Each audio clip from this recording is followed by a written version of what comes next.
Welcome to this program. Yet another very exciting session in terms of compensation benefits. And today, what we would be doing is job evaluation, right?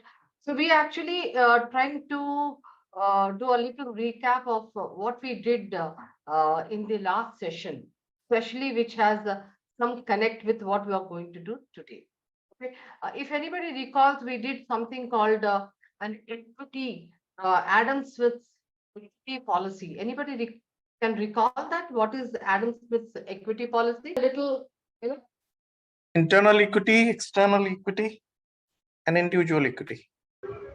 Yeah. So according to Adam Smith, he said people are motivated only when they see their two things. We talked about what? When they see their input is equal to, right? Yeah. So input is equal to output. So what is input? What did he define as input? Experience. Absolutely. Experience. Then Education. Okay. Skills. Competencies. Yes. Qualification, skills, competencies. Everything you actually give to the organization, you bring to the organization. It's called the input. If employee sees his input, whatever he gives, is equal to what is the organization? What is it output? Output is the reward in terms of what? Pay, in terms of promotion, Benefits in uh, kind, benefits in kind. benefits, everything, right? So if he sees that his input is equal to output, then what happens? Then what happens? Then you have Employees got motivated. very highly, you have what? A very highly engaged Productive staff. engaged employee. So if you have a very highly engaged employee, it leads to what? High Productivity. activity.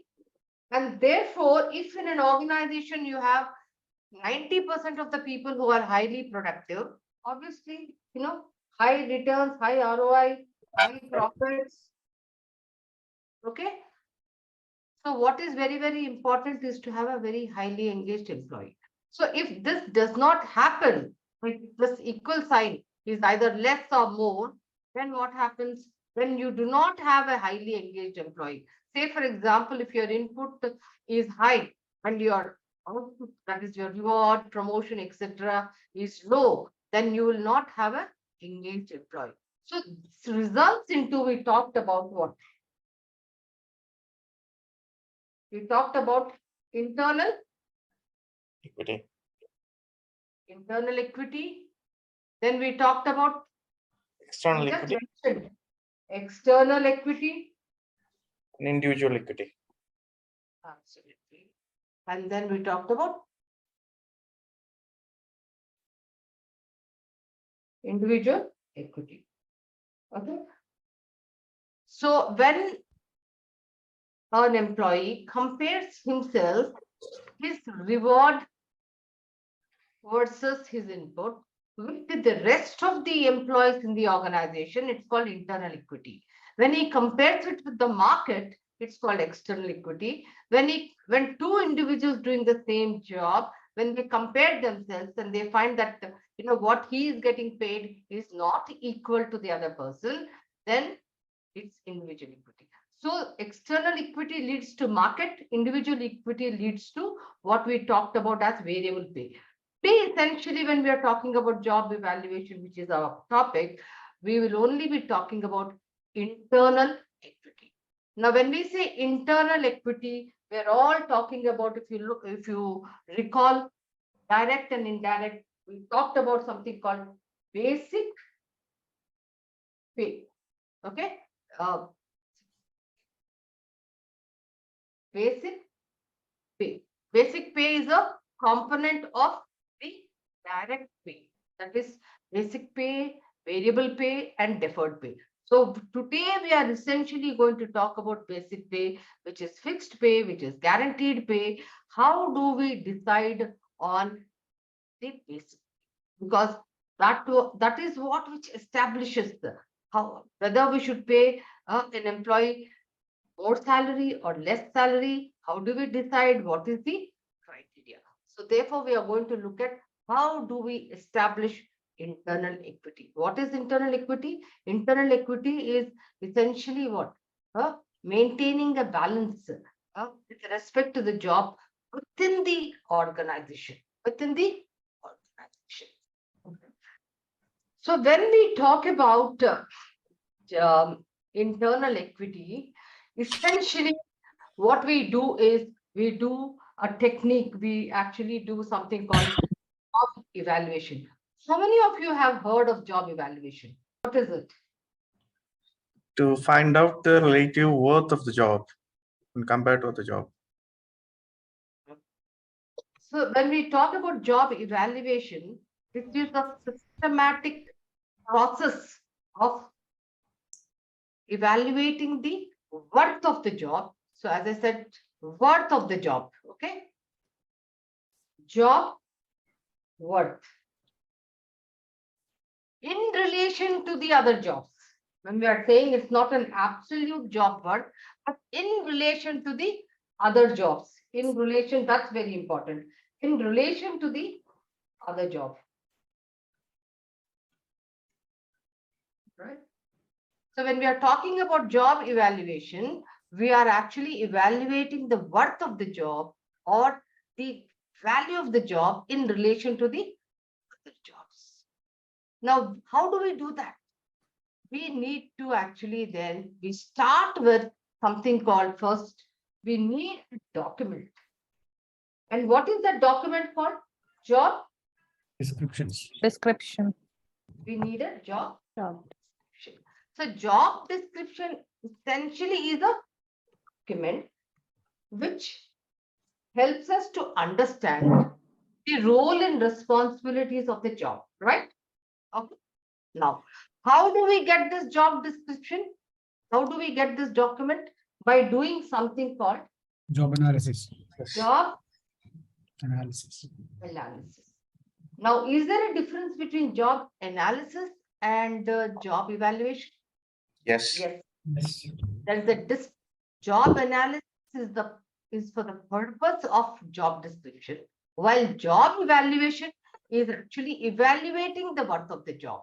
So job evaluation is also a systematic process where you analyze, document. Now, yes. So job analysis is a very systematic process of analyzing, observing, documenting everything about the job, which gives you a good understanding about the role, responsibilities, the kind of education required, the experience required, everything to do a certain job, and what is that job about, the role, responsibilities, etc. Okay. So there is a difference between job evaluation and job analysis. So when you actually do a job evaluation, so as I said, the first and the foremost thing is to do a job analysis, okay, which gives you a good understanding of the job, which will lead you to job description. And this in turn, you do a job evaluation. Got it, guys? Okay. Yes. Now, when you talk about job evaluation, it is not evaluating the person in the job. It is not about the person in the job. So, when we talk about job evaluation, it is not about the person in the job, but the role. It is about the role. It is about the position.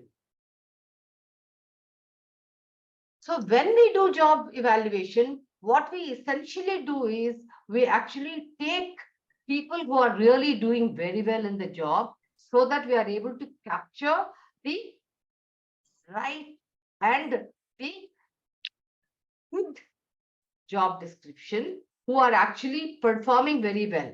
So we actually then interview people who are actually performing very well in the job. Now, typically, if you want to do a job description, say, for example, 100 positions you have, like somebody, Muhammad said that, hey, ma'am, we really have to do job description. How would you go about? How would you go about if you have to do job descriptions? Any idea? You can do a job evaluation, job analysis questionnaire and send it to the people, get them. Okay. So how much time would you be taking if you have to do that? It is a time taking process, but better than, interviewing them one by one. Okay. Anybody else who can give me a very good Actually, it is being done through interview. For the particular position the person is holding the position and he is able to perform very high level. So what is the so what are the jobs and what is the role that he is performing? Based on the job analysis documents are being prepared and the job description being made. Okay. I will give you a very interesting method. Can you see my screen? Yeah. Yes. Yes. So Yes. most of the consultants, when you have a lot of job descriptions to be done, so if you start from point A and do, from the scratch, it will take a very long time. So you could use something which comes very free, and there's a very good dictionary of all the job descriptions, and it's called ONET Online. Okay. Now all that you need to do is you have something called here occupational keyword search. Okay. Now you put, say for example, what do you want? What position do you want? HR, MANAGR. Okay. Then enter. Sales manager.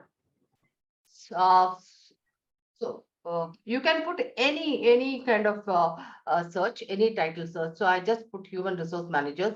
So you have a list of human resource specialists, etc.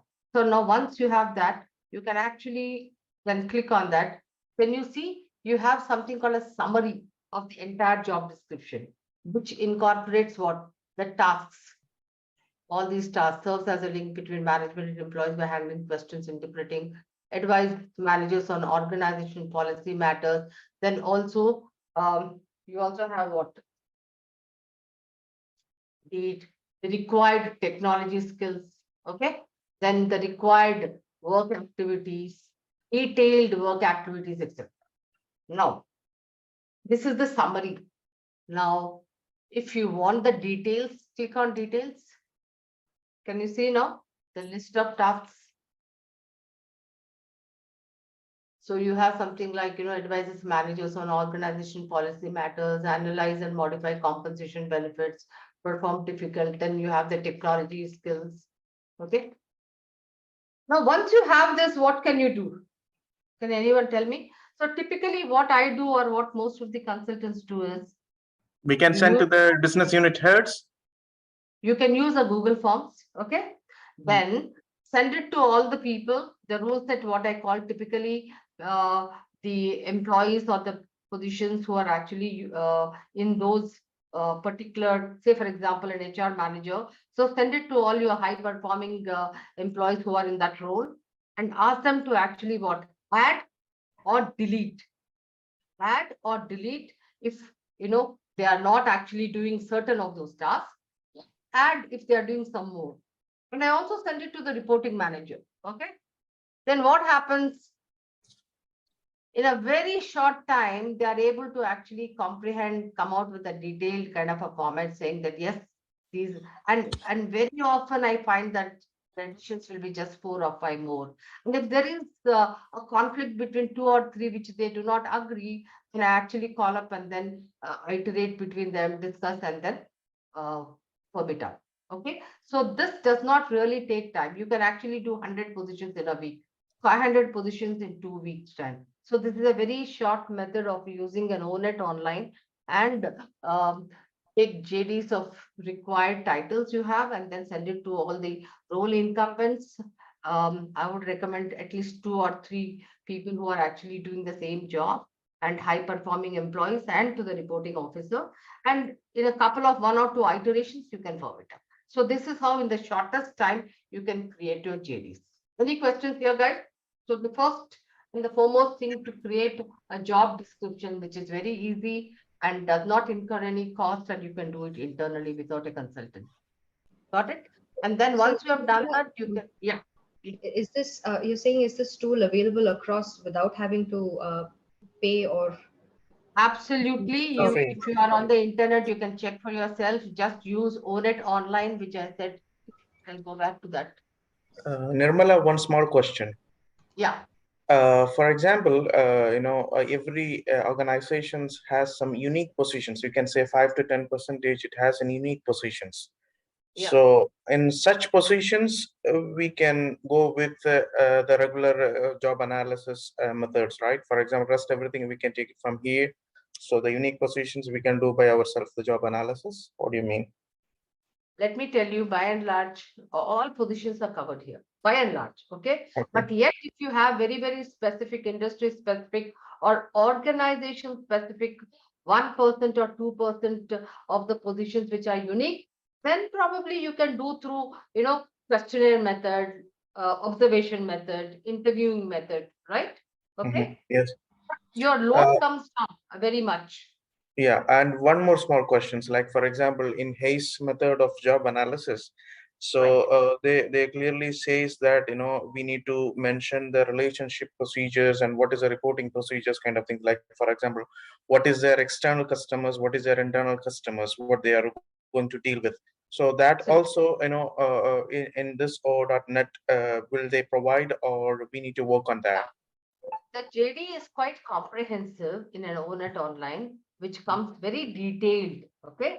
Okay. But when you send this as Google Forms, whatever is not there and what you think is required in terms of, say, for example, as you said, the external linkages, external stakeholders, internal stakeholders, or something which is not here, then you can actually add on to your Google form and say, please let me know, please fill in this data as well, add on this information. It Okay. becomes much more easier for you. Okay, got it. Thank you. Okay. Nirmala, I have a question. Yeah. So, I tried this job analysis program, activity for, in my previous company. So, just like you mentioned, that we need to look at high potential employees. Now, for an example, let's say we take a finance team, and in a finance team, let's say there are 6, 7 people. And out of that, there are a lot of job, what we do is we do a job rotation in the finance team itself. It's a function, and everybody within 6 months is given a different role, and all of them are high potential guys. Now they all know each other's work. Okay. So when I do a job description, so obviously I need to cover, let's say the position is of a account manager, not account manager, let's say he's an executive accounts, finance and accounts, and all 5 of them are executive finance and accounts. Now, when they do a job description, when we give them a questionnaire and they try to write that, obviously I'll have to send it to all 5 or 7 of them who are there. When you say identify the high potential, so all of them for me would be high potential. So I need to send the questionnaire to all 5 or 6 of them.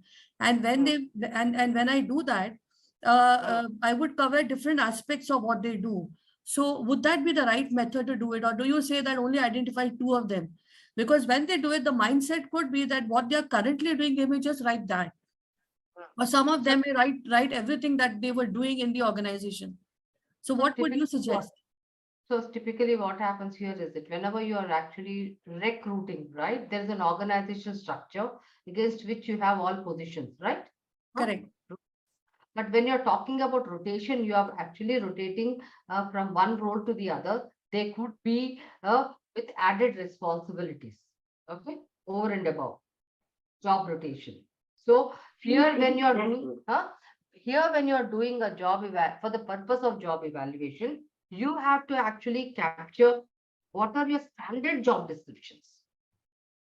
What are your standard job descriptions? Okay.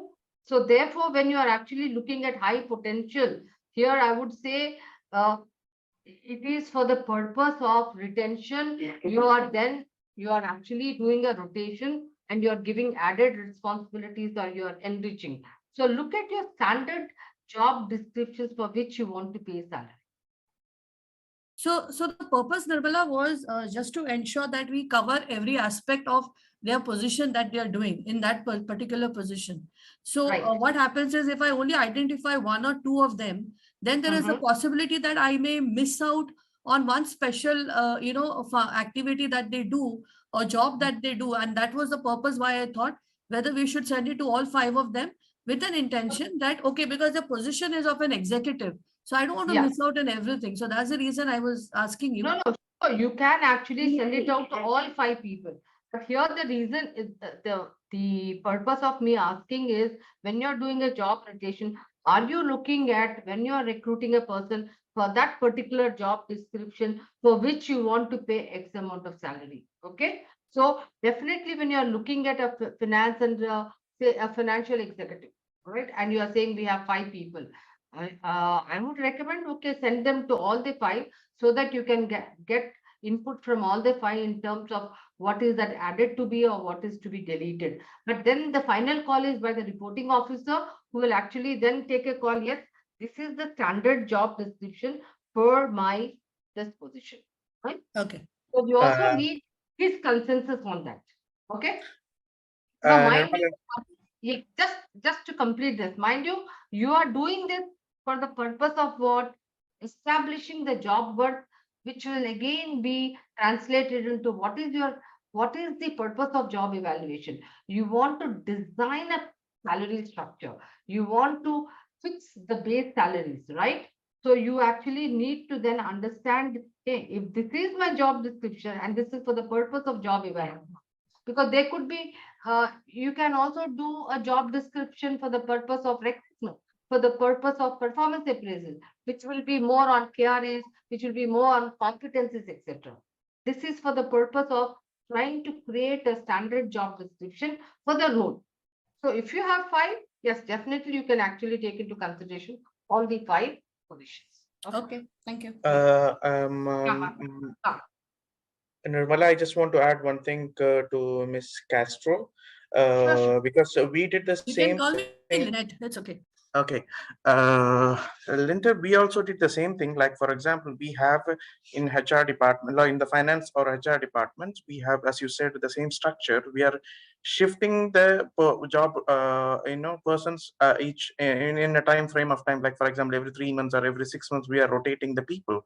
So what we did is, while doing the job analysis, we sent all the people. Like, for example, in finance, we used to have somebody's handling the receivables, somebody's handling the payables, somebody's handling the cash inflows. So to collect the informations, we send all the peoples, to collect the information, we send the questionnaire to all the peoples and collect all the information from each and every executives. And we make a centralized, job descriptions. The job descriptions will be one, but the collecting source will be different. Like, for example, 5 or 10 people or 7 or 8 peoples, and we are collecting the informations and we're putting one job descriptions. So that would fall under it would be for a finance executive, for example. Yeah, there finance. are 7 of them, and then from there you will pick up if it's a receivable, these are his roles. These are all the and descriptions. So we will be, we will be including all the responsibilities, because these guys are going to work on all the aspects of finance or all the aspects of human resources. Yeah. So that's what our plan is. Right. Yeah. So the advantage of having that way is actually sometimes what happens when you give a job description to a person and say over and above, then I must be paid something else. So therefore you want to incorporate everything what that job entails. Okay. Right. Yeah. Yeah. And we will be always putting a class in the job descriptions. The responsibilities will differ as and when required by the management head or the department head. They put that as a small responsibility or the conditions in the job description. So we can put more responsibilities to such peoples as well. Yeah, absolutely. All right. Okay. So can you see my slide, guys? Yeah, job analysis, job description, job evaluation. This was very important for you to understand. As we said, job analysis is a systematic process for JD, and then job evaluation is for to establish the worth of the jobs. Okay. Now, having said that, now let us look at what types of job evaluation are there. Now, when we talk about job evaluations, there are quantitative methods and qualitative methods. Today, we are going to look at one qualitative method and one quantitative method. Okay. And with regard to some of the qualitative methods, like if you see here, ranking. Okay. Fairly very simple, and we are not going to cover it today because you can actually read it up. But if anybody wants to know about ranking method, yeah, surely I can just spend a minute or two on that. But I think my focus will be more on talking about the job grading method. All right. So when we talk about job grading method, so as I said here, qualitative methods and quantitative methods. So we're going to talk about, so there are qualitative methods like job ranking and job grading. We're going to talk more about job grading today. All right. So when we talk about job grading, what exactly is job grading? Paid comparison, we're not doing it. So the first and the foremost thing when we're talking about grading, so every organization has certain grades. Agreed? So there might be 5 grades, there can be 10 grades, there can be 15 grades. So typically, what do you find in grades? When we talk about grades, typically what do you find in grades? You find jobs from different functions. Okay. So if you have, say, about 15 jobs or 15 positions or 20 positions comprising of different functions, so you have to actually grade them into the grade 1, grade 2. So that's a kind of a classification method. Now, the first and the foremost thing you need to do is identify compensable factors. Anybody who understands what are compensable factors? When I talk about compensable factors, what are they? Compensable factors are those factors for which we want to pay money or which we want to pay salary. Say, for example, in your organization, can education be one compensable factor? Yes or no? Absolutely, yes. It can be. Because Yeah. your lower job will require lesser education and your higher job will require higher education, right? Say, for example, experience. Your lower jobs can require lower experience and your higher jobs will require higher experience. Or for example, span of control. The higher jobs will have higher span of control and the lower jobs will have lower span of control. So essentially, what does it mean? Compensable factors are those factors for which, yeah, so those factors which are derived from what, yeah, can somebody mute that, please? So they're derived from the organization's focuses. Say, for example, an organization which is into operational excellence, which is into operational excellence. What do you think it wants to achieve when I say it is into operational excellence? Yeah, On-time service, pardon? on-time services. Yep. So when I talk about operational excellence, it will be high on what? Productivity, Yes. right? Okay. Superior quality. We'll also talk about quality. It will also maybe talk about service as well. Okay. SOPs. Yeah. Cost constraints. So Cycle it will times. have something on cost. Yes. It will also have something on time. Yeah, cycle time or efficiency. Yeah. When you are focusing, your organization is focusing in terms of operational excellence, it will require certain key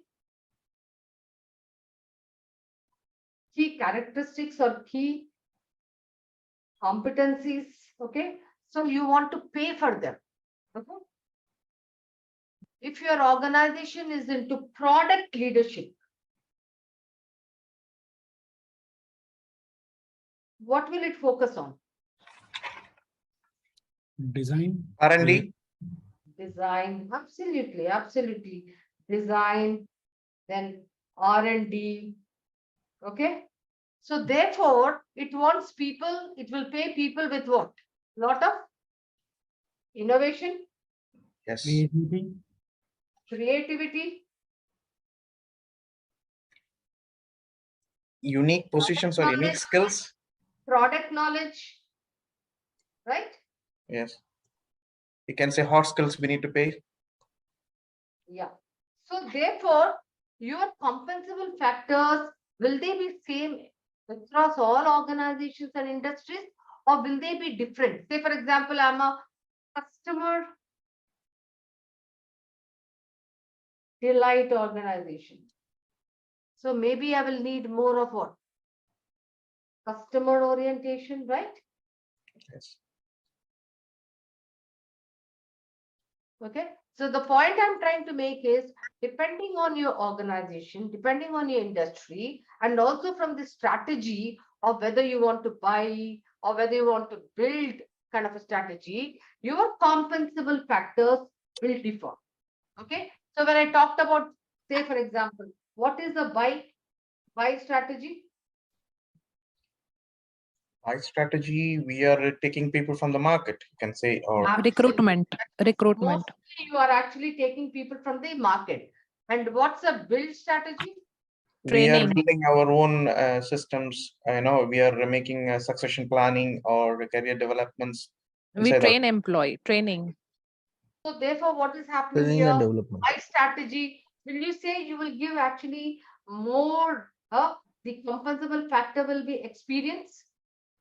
Yes. Okay. And in build strategy, or because you are actually recruiting people at an entry level, that means your focus will be more in terms of building skills, etc. Right? Okay. So the point I'm trying to make here is your compensable factors will differ from industry to industry. So when So we were there at job grading, all right? Okay. Now, when we are doing job grading, the step one is identifying compensable factors, all right? So compensable factors could be anything like education, experience, span of control, creativity. If you can see the list of compensable factors here, it could be product knowledge, it could be creativity, innovation. So depending on the kind of strategy, depending on the kind of industry, you then identify your compensable factors. So essentially, when you're doing a job grading, so you identify here for the exercise you're going to do, 4 compensable factors, any 4 compensable factors. Okay. Now, second step, you then determine how many grades you want. So you can determine grades based on your organization, whether it's a very narrow, like for example, you can do a broad banding of just 5 to 6 grades, or you can do a narrow grading of 10 to 15 grades. Now, when we talk about narrow grading and broad banding, what are they? So typically when you talk about narrow grading, what does that mean? That means anything around 10 to 15 grades. So when we talk about narrow banding. So any of the participants who have about 10 to 15 grades? So when do you do a narrow banding? What happens? When you talk about narrow banding, the range, that is the salary range or the pay range, is very narrow. So when I say the pay range is very narrow, what does it mean? That means the difference between min and max is very narrow. So when you have the difference between min and max very narrow, what happens? The tenure of a person in a particular grade is not more than 2 years or 3 years. So therefore you are forced to actually promote him, even if there is no change in the job content. Does it happen in your organizations? Wherever there is, 10 to 15 bands? Yeah. Anybody who can actually think about that? Hey, guys. So yes, Yeah. Nirmala, I'm here. Huh? We've got so frontline workers like phlebotomists, generally who have around 8 to 10 grades. especially because they have a hybrid role.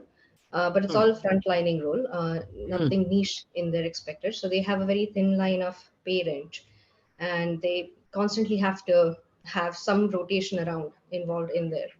So it could either be a promotion or it could either be upskilling, cross something of that nature. Yeah. So typically narrow banding has about between 10 to 15 grades when we talk about that. And the ranges are very narrow. And broad banding, when we talk about broad banding, we have about, say, 5 to 6 grades. Now, what happens in broad banding? That means the ranges, the pay ranges are very broad. Pay ranges are very broad. Okay. So when the pay ranges are very broad, you can actually have a person be in the same grade, but you can keep increasing the salary. Okay. In fact, many a times when, there is not much of a significant change in the job content, but you need to raise salaries, then you can actually continue to have a person in the same grade. But whereas in a narrow banding, by force, that is with as the tenuity, as the service increases, you are forced to actually promote him into the higher grade without any job change or job change in the job content. Typically, you will find narrow banding in where? Can you think of some organizations? Public sectors, right? Any other? Yes, ma'am. Manufacturing organizations, where typically the market also doesn't really change much, and it's a little more bureaucratic, control centered, where the roles are really, what I would say, they don't change. They're quite rigid. There's not much of flexibility and adaptability. But whereas in a broad banding, what happens is you'll find that where there is a lot of dynamics in the market, you need, what is it? The ownership of the employees, and there's not much of a command and control kind of a thing, not much of a bureaucratism. So there you will find that broad banding exists. Most of the IT companies, if you take a look at, they're mostly broad banded. Okay. Now, yeah. Ma'am, quick one.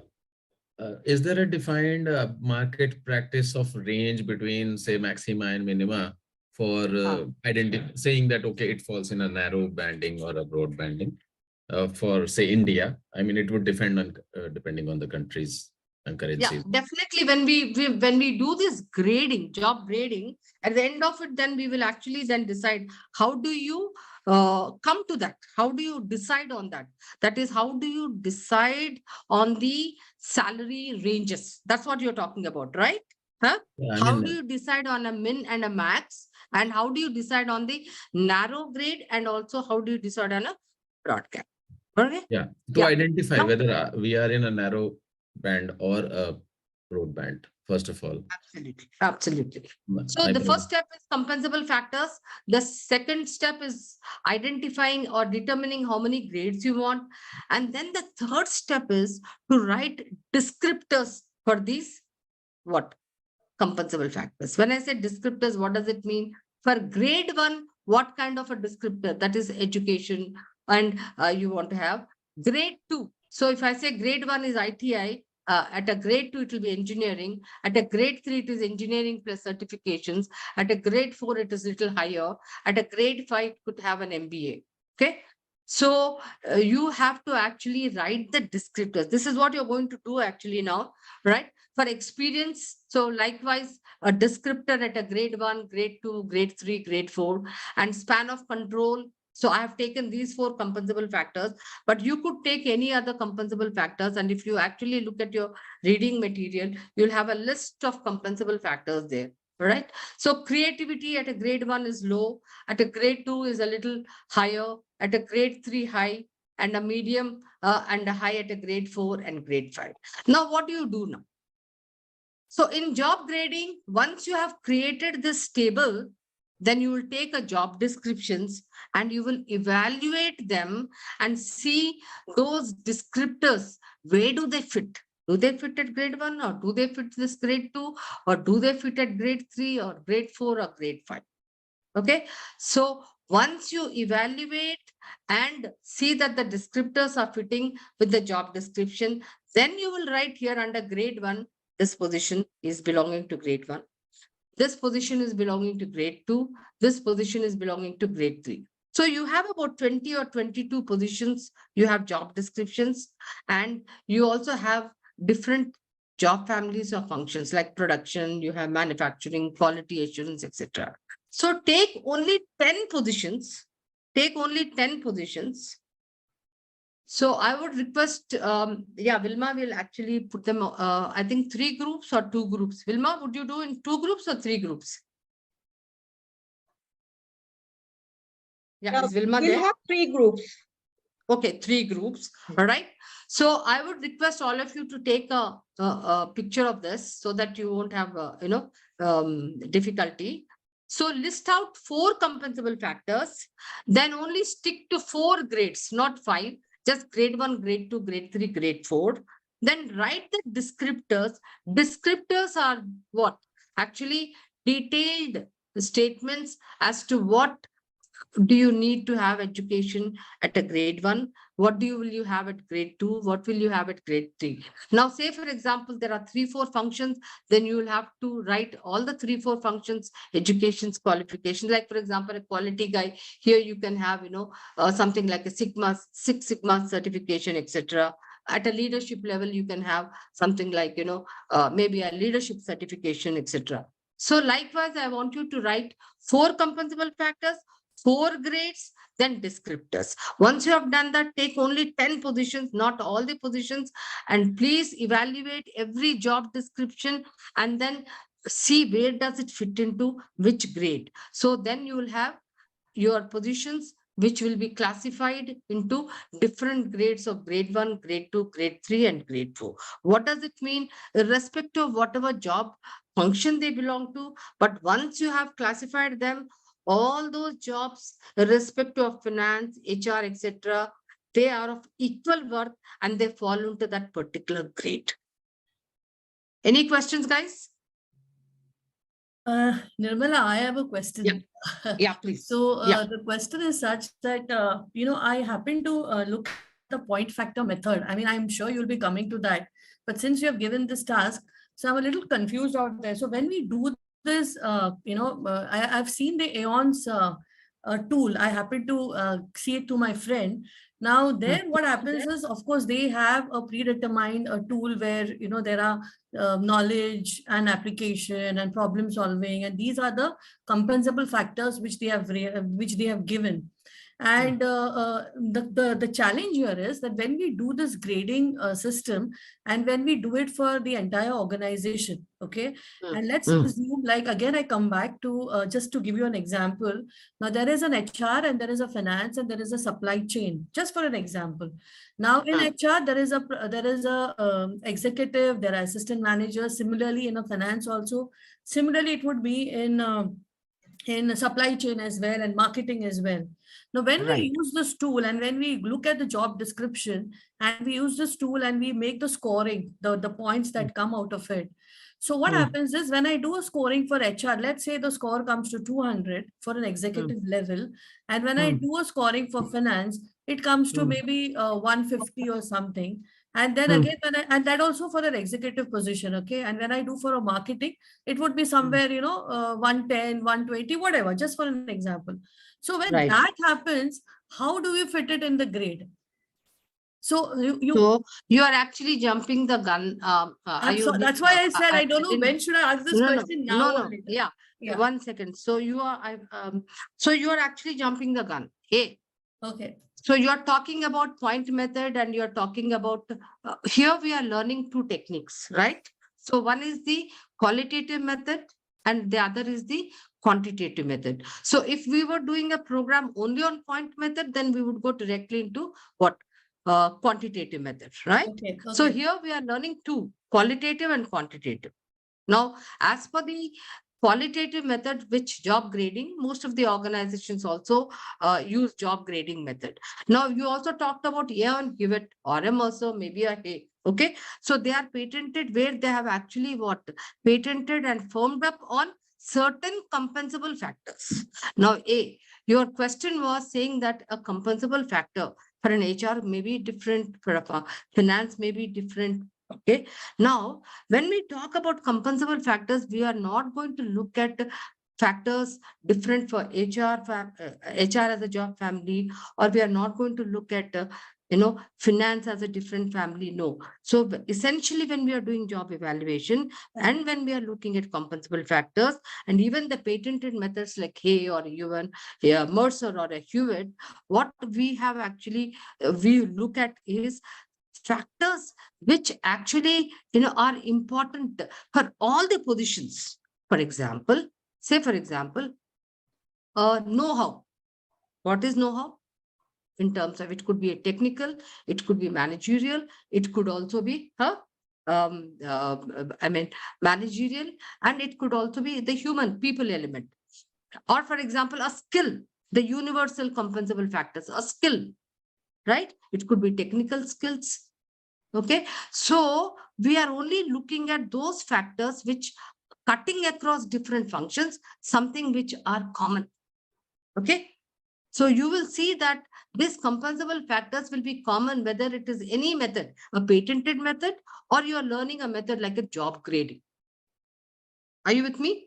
I agree. So I was saying that we are using the same compensable factors, what you just mentioned, across, but still in some of the compensable factors, like, accountability or something, or, the kind of budget that they handle would be different. So in such a situation, the scores go a little different. So then that is the reason I asked you the question, that for an executive level at a different functions, if the scores are different, how do you handle that? Is a question maybe later on you can just take us through that.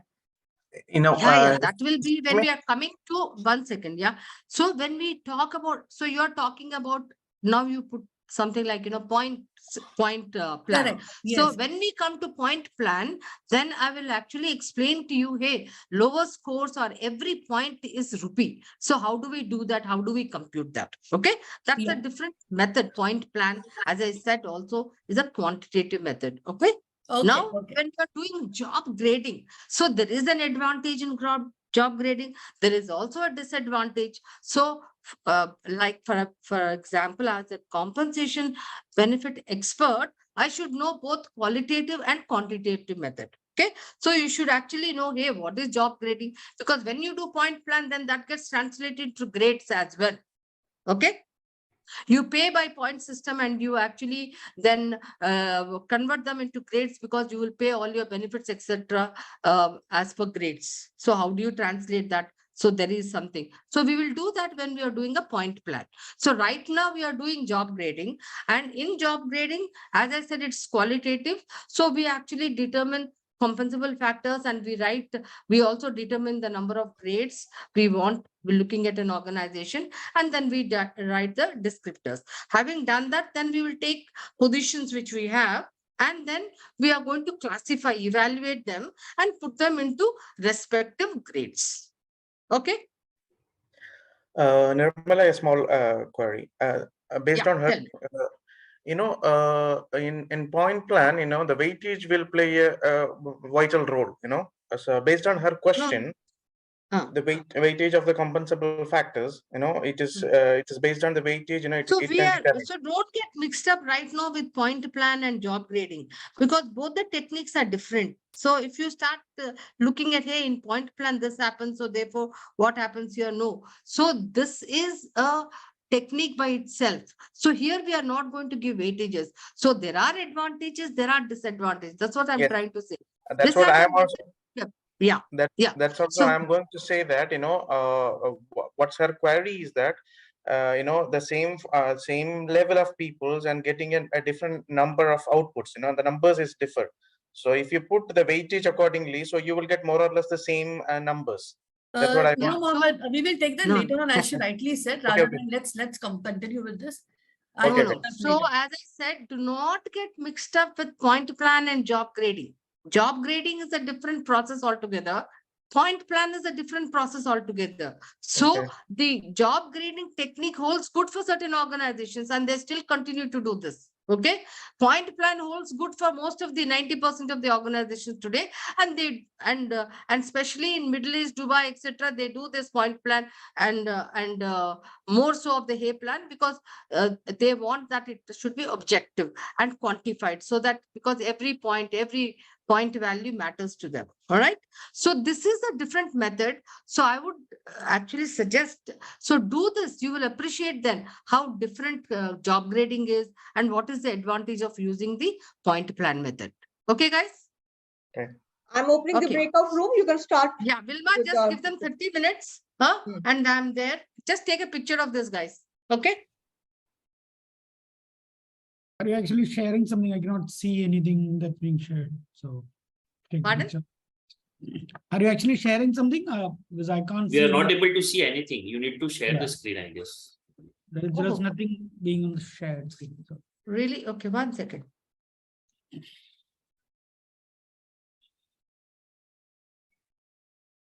Oh, somebody didn't tell me this.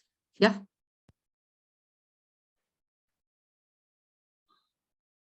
Okay. Yeah. Oh, all along you were not seeing this. No, no.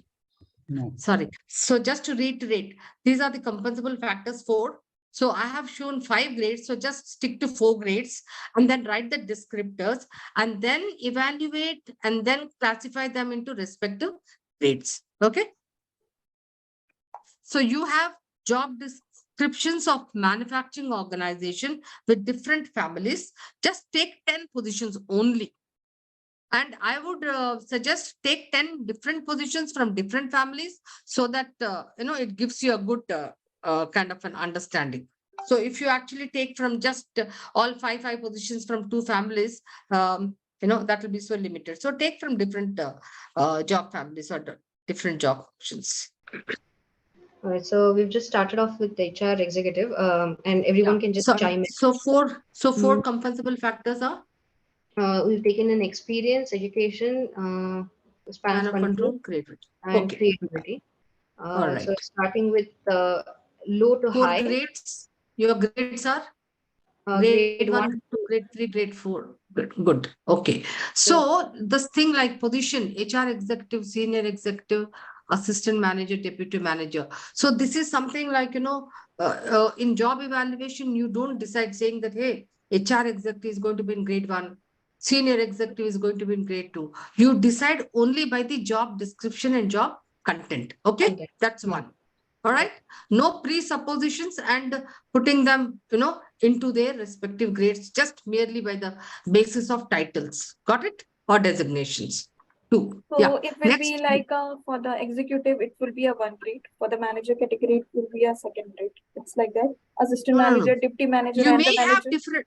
Yeah, just a clarification. You will have different kind of designations, but when you go about job evaluation, essentially you are looking at the content, what what that role or what is that position doing. Okay, so you're not presupposing that going by the title saying, hey, HR executive has to be in grade 1. He may be in grade 1.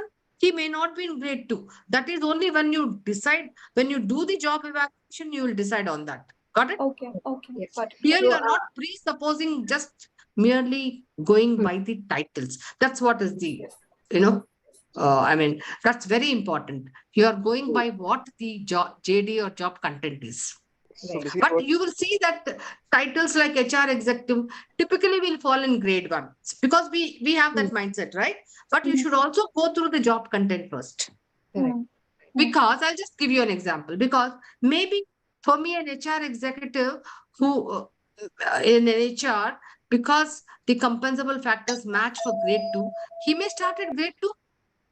May. I'm saying may. Okay. All right. Okay. Right.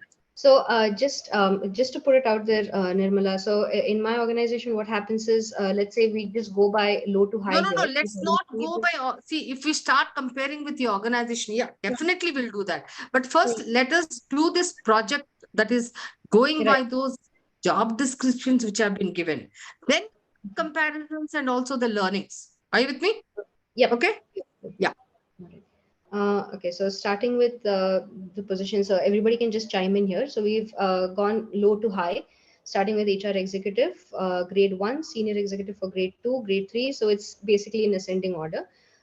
So then we've categorized compensable factors starting with experience. Here, the HR executive could be a fresher, apprentice to 3 years of experience. Okay. So I senior- can actually see that we'll skip because we'll actually gain time. So just let me look at what titles or what designations, I mean, what jobs have you put under grade 1, grade 2, grade 3, and grade 4? Okay. Yeah. So here, so we've just been, we've managed to just start off with the second position here, starting with project Okay. engineer, Okay. followed by project lead. So engineer Okay. reports into lead reports into manager, manager reports into service delivery manager. So this is Okay. the Okay. Okay. grading. So you managed to do 4 jobs, right? So 1, these 2, are 3, 4. two, two jobs essentially. Project HR engineer and project. No, you are able to do No, how you're many? right. I said Vrinda. I think we were able to complete 4, and the 4 rest we jobs. have All just right. put the hierarchy. No problem. I think we could No not problem. further. Okay, no problem, because I can understand the time limit. Yeah, can another group please share the workings? Sorry, let me just. Group 1, please.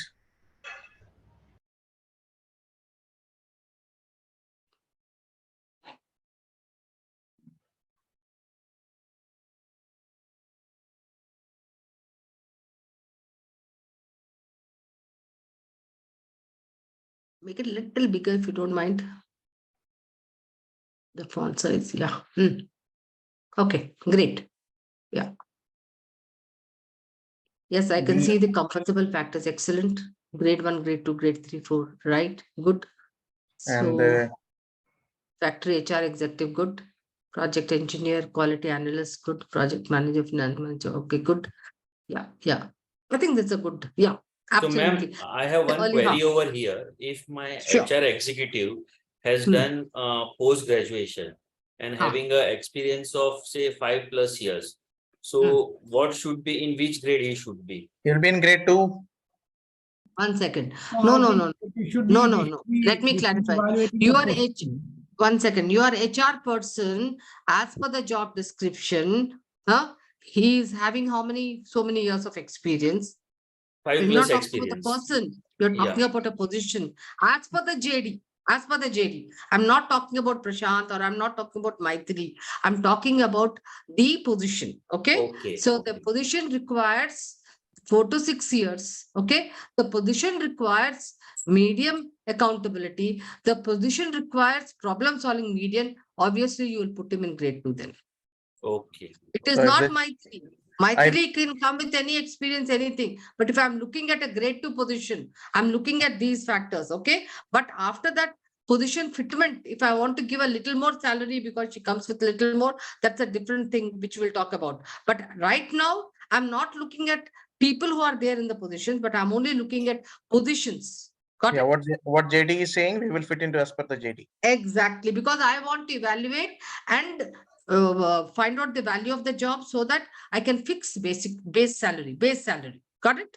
Yeah. Yes, got it. So, Nirmal, I have a question. Now, the question that he put is that suppose if his HR executive, let's say that they are they're recruiting for someone in an HR executive position, and for that position, let's say they just need a graduate, for an example, but they find somebody who is an MBA.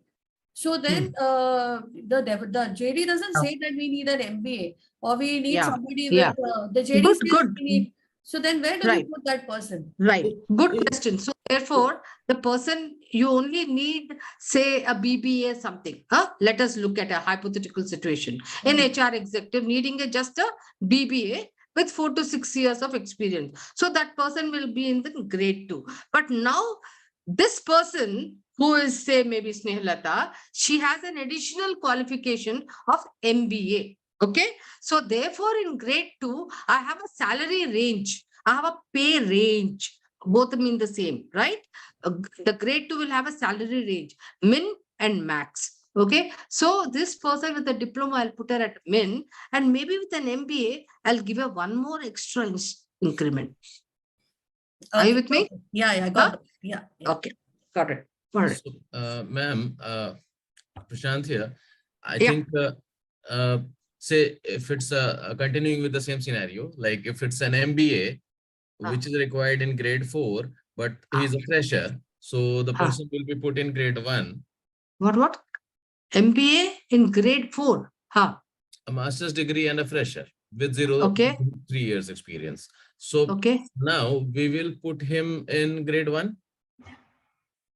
He has an extra qualification, so we'll pay him a bit higher. No, but the JD requirement is only the basic things. Whatever he is possessing, so we will not put it in a grade 4. So Prashant, so your question may be saying that if you have to look at all the other descriptors, right? Yes. And considering all the descriptors, and if you are saying he has some additional qualification, etc., then within that grade, you are going to give him maybe an extra increment. Okay. Now, having said that, also you may say, ma'am, at grade 4, I've actually put education as master plus certification, 10 years and above. So just let me explain. When you're taking outside, you look at that. Internally also, at a grade 4, you are looking at masters plus certification. So when I'm promoting a person from grade 3 to grade 4, and when I look at this guy has been there for a long time, and I have to promote him, he's got 7 to 9 years of experience, he's a top performer, everything, etc. But in terms of certificate, education, he needs to, scale up. So what I will do, I will say, hey, before I promote him, I will help him with a master's, I'll help him with that higher certification before he qualifies to be promoted into grade 4. Are you with me? Okay. And that leads me to another thought. I'm completely with you. Agreed. I mean, yes, the organization have education programs. They can give him some, say, you go ahead and No. So therefore, master. when you have this grid, before you promote, they will do that. Yeah. Second thing, ma'am, I would like to say that if we put, say, weightage, like say... No, don't come to weightage now. No, not at all. Now we'll talk about it when we come to point plan. Okay? Okay. There is no weightage here. Don't confuse yourself. Okay? Now... So we are just looking at qualitative. Yeah. We will come. This is qualitative. This job grading comes with this kind of a technique, which identifies step 1, compensable factors. Then you have to determine number of grades, what you want, depending on your industry, whether it's narrow banding or broad banding, and then write the descriptors, and then look at your job descriptions, start evaluating them, and see to which grade they fit. Now, there's one more group before I tell you more about this. Is there another group or it's okay? All the 3 groups are over? No, I think Prashant, why don't you present? One more It's group. okay. Yeah, one more group. Then I will talk about a little more about this advantage and disadvantage. Group Okay? one. Group 1. Group 1 we did already. Group 2 is done. Group 3 and group 1 are done. This is Yeah. me. If you can see my, we started So, in our own notes. So this is something. Education, experience, span of control. Okay, fine. Compensable factors. Grade 1, grade 2, grade 3, grade 4. Right. You have all written the descriptors as well. Now you have just taken functions, quality, education. No. So Just you in have one function, quality. So you are now taking function by function. So typically evaluation does not happen that way. You have to take all the functions and take all the job descriptions and then classify them into respective grades. Okay? All right? Okay. So all 20 job descriptions. Having said that, now you may have challenges saying that, hey, couple of descriptors are fitting into grade 1 and couple of descriptors are fitting into grade 2. So what do I do? I'm sure some of you had that when you are trying to evaluate. Yeah, if we work across functions, then we will have that. So typically what happens, the disadvantage of this is because there's a tendency to try and see and then fit them into a lower grade as opposed to a higher grade. But then when we look at the further, when I do the analysis and cluster analysis, you will see how you can also get rid of this. I will show you that. Now, so that disadvantage will be there. Secondly, now, if you have noticed, typically what happens in a grading, that is grading system, you can have any number of grades, but you can't have too many compensable factors, because if you have too many compensable factors, then you have a conflict. It becomes much more complex in terms of, trying to actually then fit all those descriptors of a particular grade. Then you will have this huge conflict of whether should I put them in grade 1, grade 2. So typically, as a thumb rule, you will have few compensable factors and you can have any number of grades. Okay, in what? In a job grading method. Now, having done that, now all of you will realize, yeah, that you have done what. Can you actually now just stop sharing? Yeah, sure, ma'am. And Yeah. I would request you to just go back to your slide once where you had listed the quantitative and No, the we won't go quantitative. to quantitative. First, we'll finish I what mean, we I are just want to doing. know the names. 1 Like second. grading was in qualitative, so I saw that there are 4 things written there. Just one. No, yeah, I'll go to that only now. Okay. Yeah, if you can pull down this, all right, great.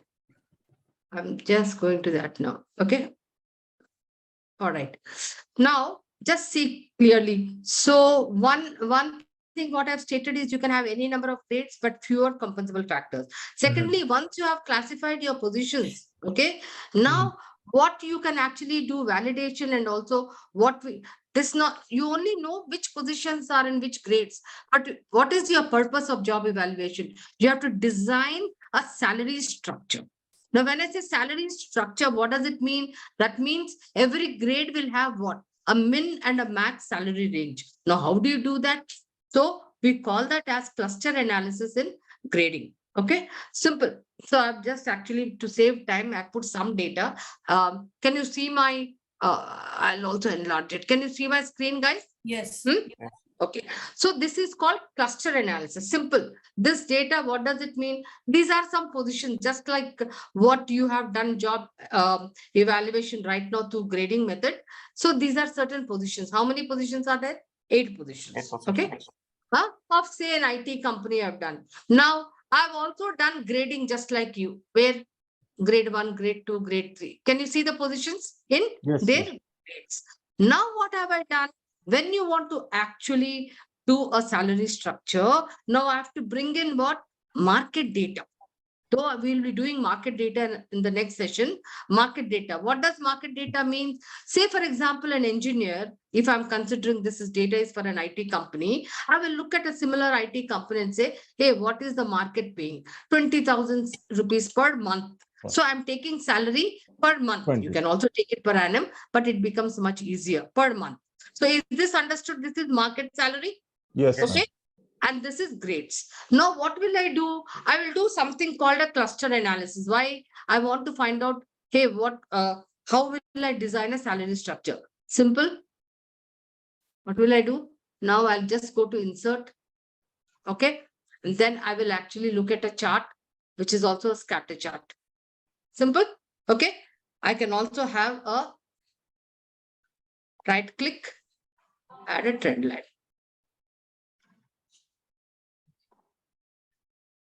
Let's cancel it. I'll just pull this here. Okay, simple. Can you see this? What did I do? I have actually inserted a scatter plot. Now the scatter plot helps you to do what? Visualize where your positions are. So if you see that these are the grades, can you see my cursor? This horizontal line is your grades, and this is your market data, this vertical. Can you see that? Now, can you see that there are 3 positions in grade 1 as per your evaluation? And with the market data, what can you see? You can see that there is a job position which is being paid a minimum of say 18,000. Can you see this? And a maximum job of these 3 positions is 20,000. Now, this is just 8 positions, but you typically take what? 15 positions, 20 positions, 30 positions, right? Okay. Now you are creating a grade structure. So where now we are saying in grade 1, your min will become what? As per the market, your min is 18,000 and your max is 20,000. Okay. Now again in the second grade 2, what is your min here? 20,000. If you see it's about 20,000. 20,000 and the max is about 30,000. 30,000. Okay. Now there will be outliers. So whenever you have actually done the classification, you may have put some positions in grade 2, grade 3, but if the market data is showing less salary, much less salary, or much high salary, they become outliers. You know what's an outlier? That means vis-a-vis the market, what? If a job is showing much higher in comparison to the salary of the market, it is an outlier. That means you have to go back to the drawing board and see, hey, why is that I have actually classified it into higher grade? You have to go back to the drawing board. You have to look at your descriptors. Are you with me? That point should be very clear with you. Because sometimes what happens, we can grade them into high grades or low grades. But then the market data also gives us an indication of the outlier saying that, hey, if I've actually put a position in 1, whereas the market data is showing very high. Say, for example, the market is paying about 30, much more at a higher level. Then you need to go and check back again, saying, what does the content of the job description, what does it say? Vis-a-vis the market data for which I have taken. And now I will tell you, when we are looking at market data, doesn't mean just a figure. We are also looking at comparing job description, matching job to job. Okay, which we will actually go through in the next session. That's how it is. So you can find that you will actually eradicate your outliers here. So once you have done that, at grade 3, what will be your min and what will be your max? Your min is 50,000 and your max is 70,000. Okay. Now the interesting point is, once you have got that, yeah, give me a minute and you can please ask questions. Okay. Yeah. Once you got your broad framework of min and max from this data, then you will look at, hey, you have to do a mechanical iteration. Now you will say, what is that mechanical iteration? I'll tell you. Now, min and max in your grade 1, which you have to look internally. In grade 1, how many years is my typically average employee is going to stay? Say, for example, at a grade 1, an average employee in your organization is staying for 4 years, average employee. Okay. Yes. I'm not talking about high performer, etc. 4 years. And the average increment you're going to give, say, for example, 2,000 rupees. All right. So it will then add up to how much? 8,000 rupees. 8,000. Okay. So when you have 8,000, now you will have to check whether the difference between your min and max is 8,000. Why? Because if a person, an average employee, has to stay for 4 years, then your pay band also has to support it. Got it? Now, what is the difference between 18,000 and 20,000? So the for example, if a fresher is going, what's the difference here? No, what's the difference here? 2,000. So you need to give per year 500 more. How much more? I have to add 6,000 more, right? To make it 8,000? Huh? Yes. So it will become 22,000. Are you with me now? Huh? Likewise, look at it. Say, for example, maybe in grade 2, you are saying that person has to stay for 5 years. So why you put reimbursements mobile? No. That I'll tell you. I'm just using that space. I will delete that. Wait. Yes. I'll delete that. Okay. I'll delete that. Okay. Got it? Now, say for example, 5 years. So 5 2s are 10. So how much is the difference? 20,000 and 30,000? 10,000. That's fine. No? So I will say 30,000. Okay. Now from 30,000 to 50,000. But there is a gap. Now today I don't have any positions here. So I can actually then have what? A subgrade from 30,000, okay, to no, here I'll put to 50,000. Okay, This does not mean that, oh, I did not have data. So no, you are not making a great structure for just for today's position.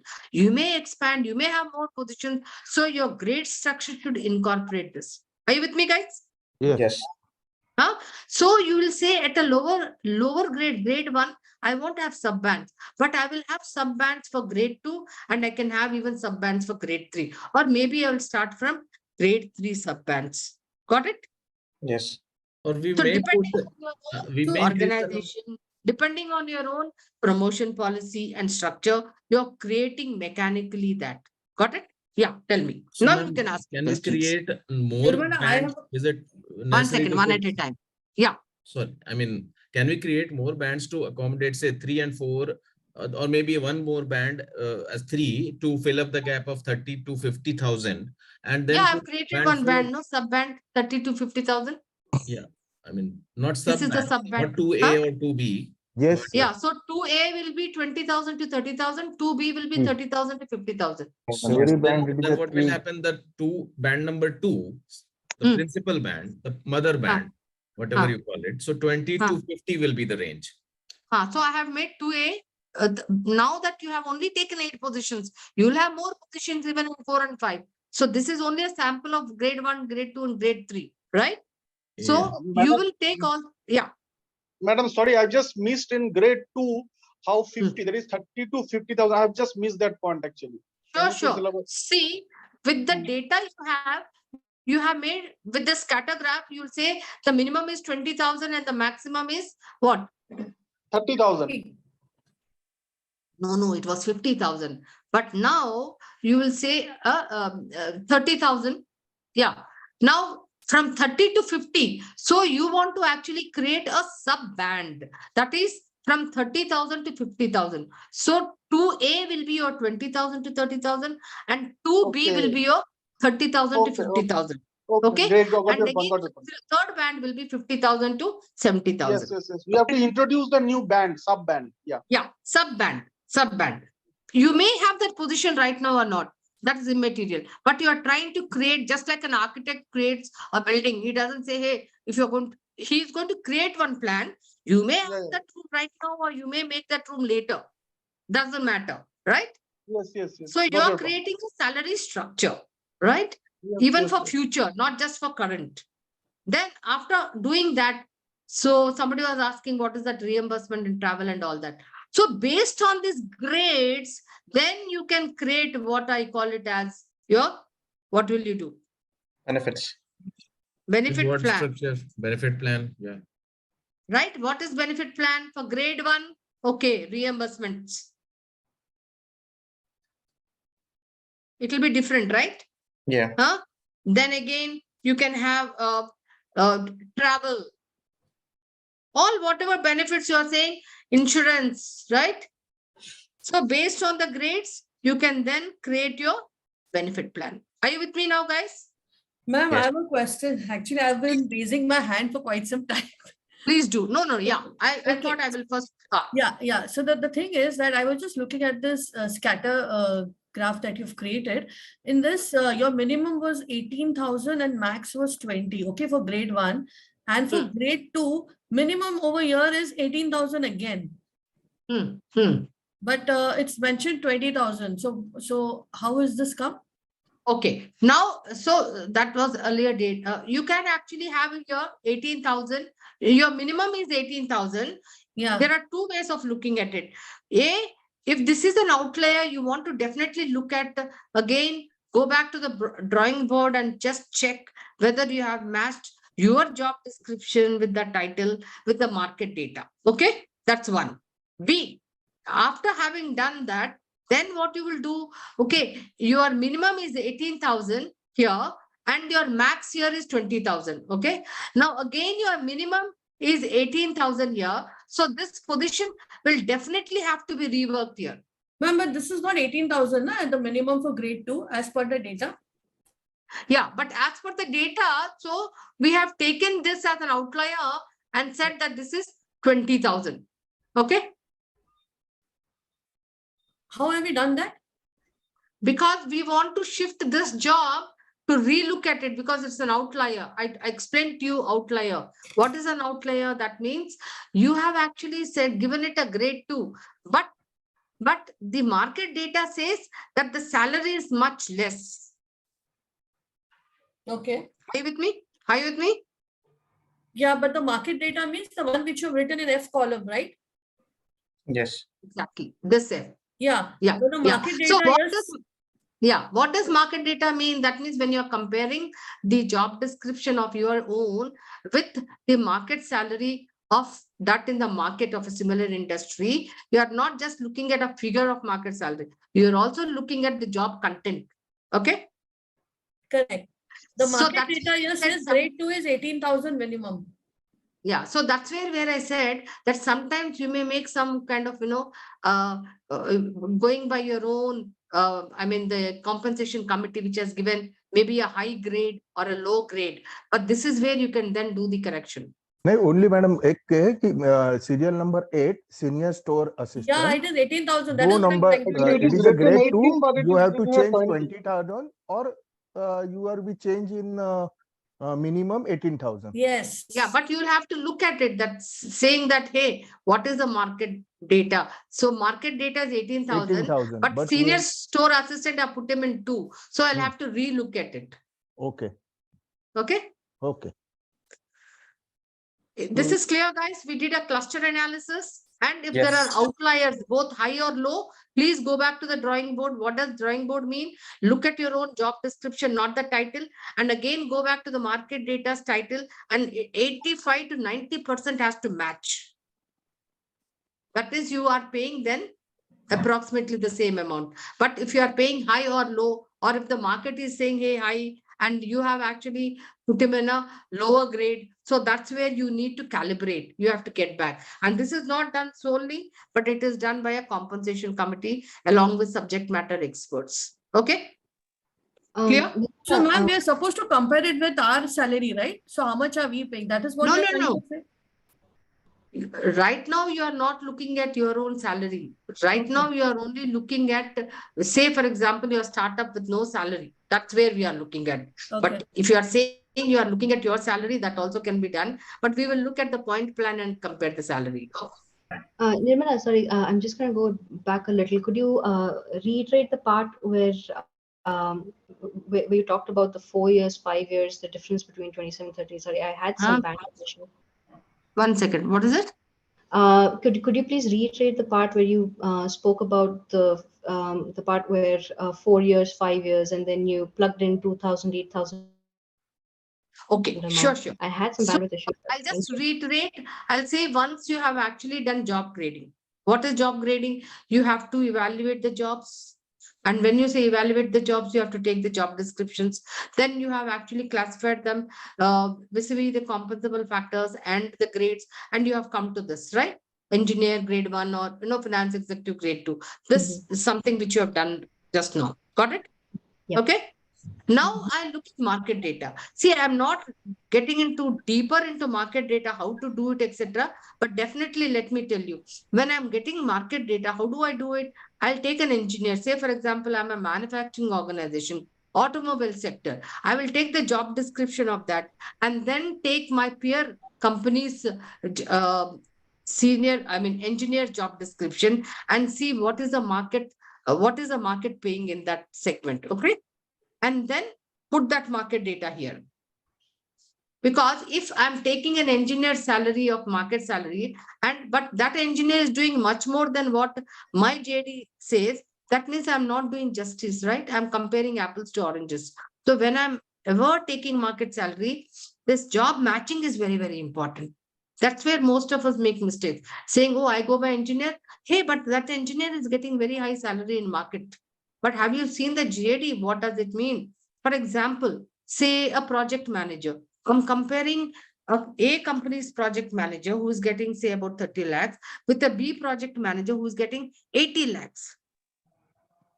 But if I look at the job description, this guy is only looking at 2 projects, but the other guy is looking at 10 projects. So is there a huge difference between scale and scope of the content? Yes or no? Yes. Yeah. Yes. So can I compare then saying that, hey, but the project manager designation is the same. So why should he be getting 80 lakhs and why am I giving only 20 lakhs? Got it? So when I'm getting market data, I have to also look at all those things, right? Because some organizations don't just go by the right thing. So 2 participants raised hand. Yeah, tell me. Hey, somebody wants to say something. There is. So Nirmala, this particular Rahul. information that you have prepared, minimum max, this obviously is come from grade 1 from the top table that you have made. And then in grade 2, your minimum comes to 20,000. This I know is an example, but your minimum actually here is 18,000 for grade 2. So I would write 18,000, right? Yeah. So, but because I'm going to rework on this, so so this job, one of the jobs has to actually go in there. Okay. Because when I'm doing job grading, one of the jobs has been put in the grade 2. He's an outlier. Correct. So that job actually gets into grade 1. Exactly, yes. Okay. Here I'm trying to put the grades, the creating a pay structure. Okay. Okay. Yeah. Okay. Pay structure. You will find it much more clarity when I do the point plan. All right. Okay. Okay. So let's get into the point plan. Then you will Nirmala, I have one question, Nirmala. See now, we talk about the these factors, the compensable factors, right? So span of control, or be it your experience, education. So these are all quantifiable, right? Now, within that presentation that you sent to us, so are there certain compensable factors like, let's say, decision making or complexity, right? Now, how do we quantify those? Yes, even those can be quantified. Let's look at the point plan and you will see that. Okay.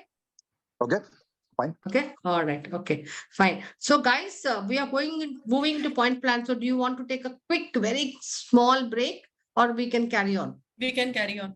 We can carry on. Okay. We just get 5 minutes of break, Nirmala. Yeah, we need break. Okay. We need break.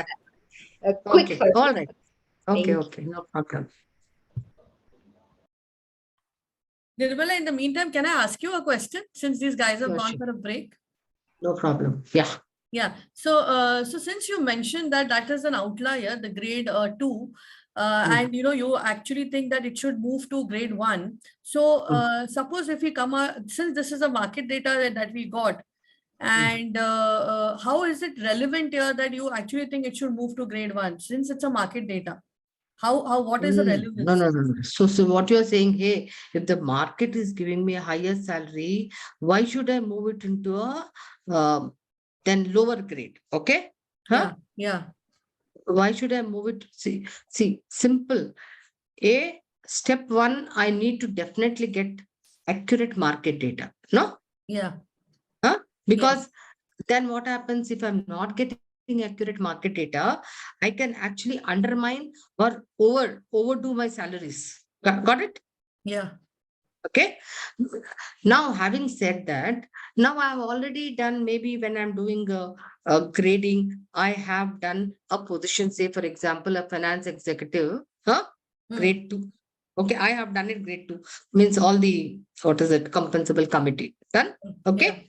But whereas that financial executive job content, if I look at in the market, other 2-3 companies where the JD is, exactly which matches 85 to 90% of the job, essentially has a salary which is equivalent to my grade 1. Then what will you do? Tell me.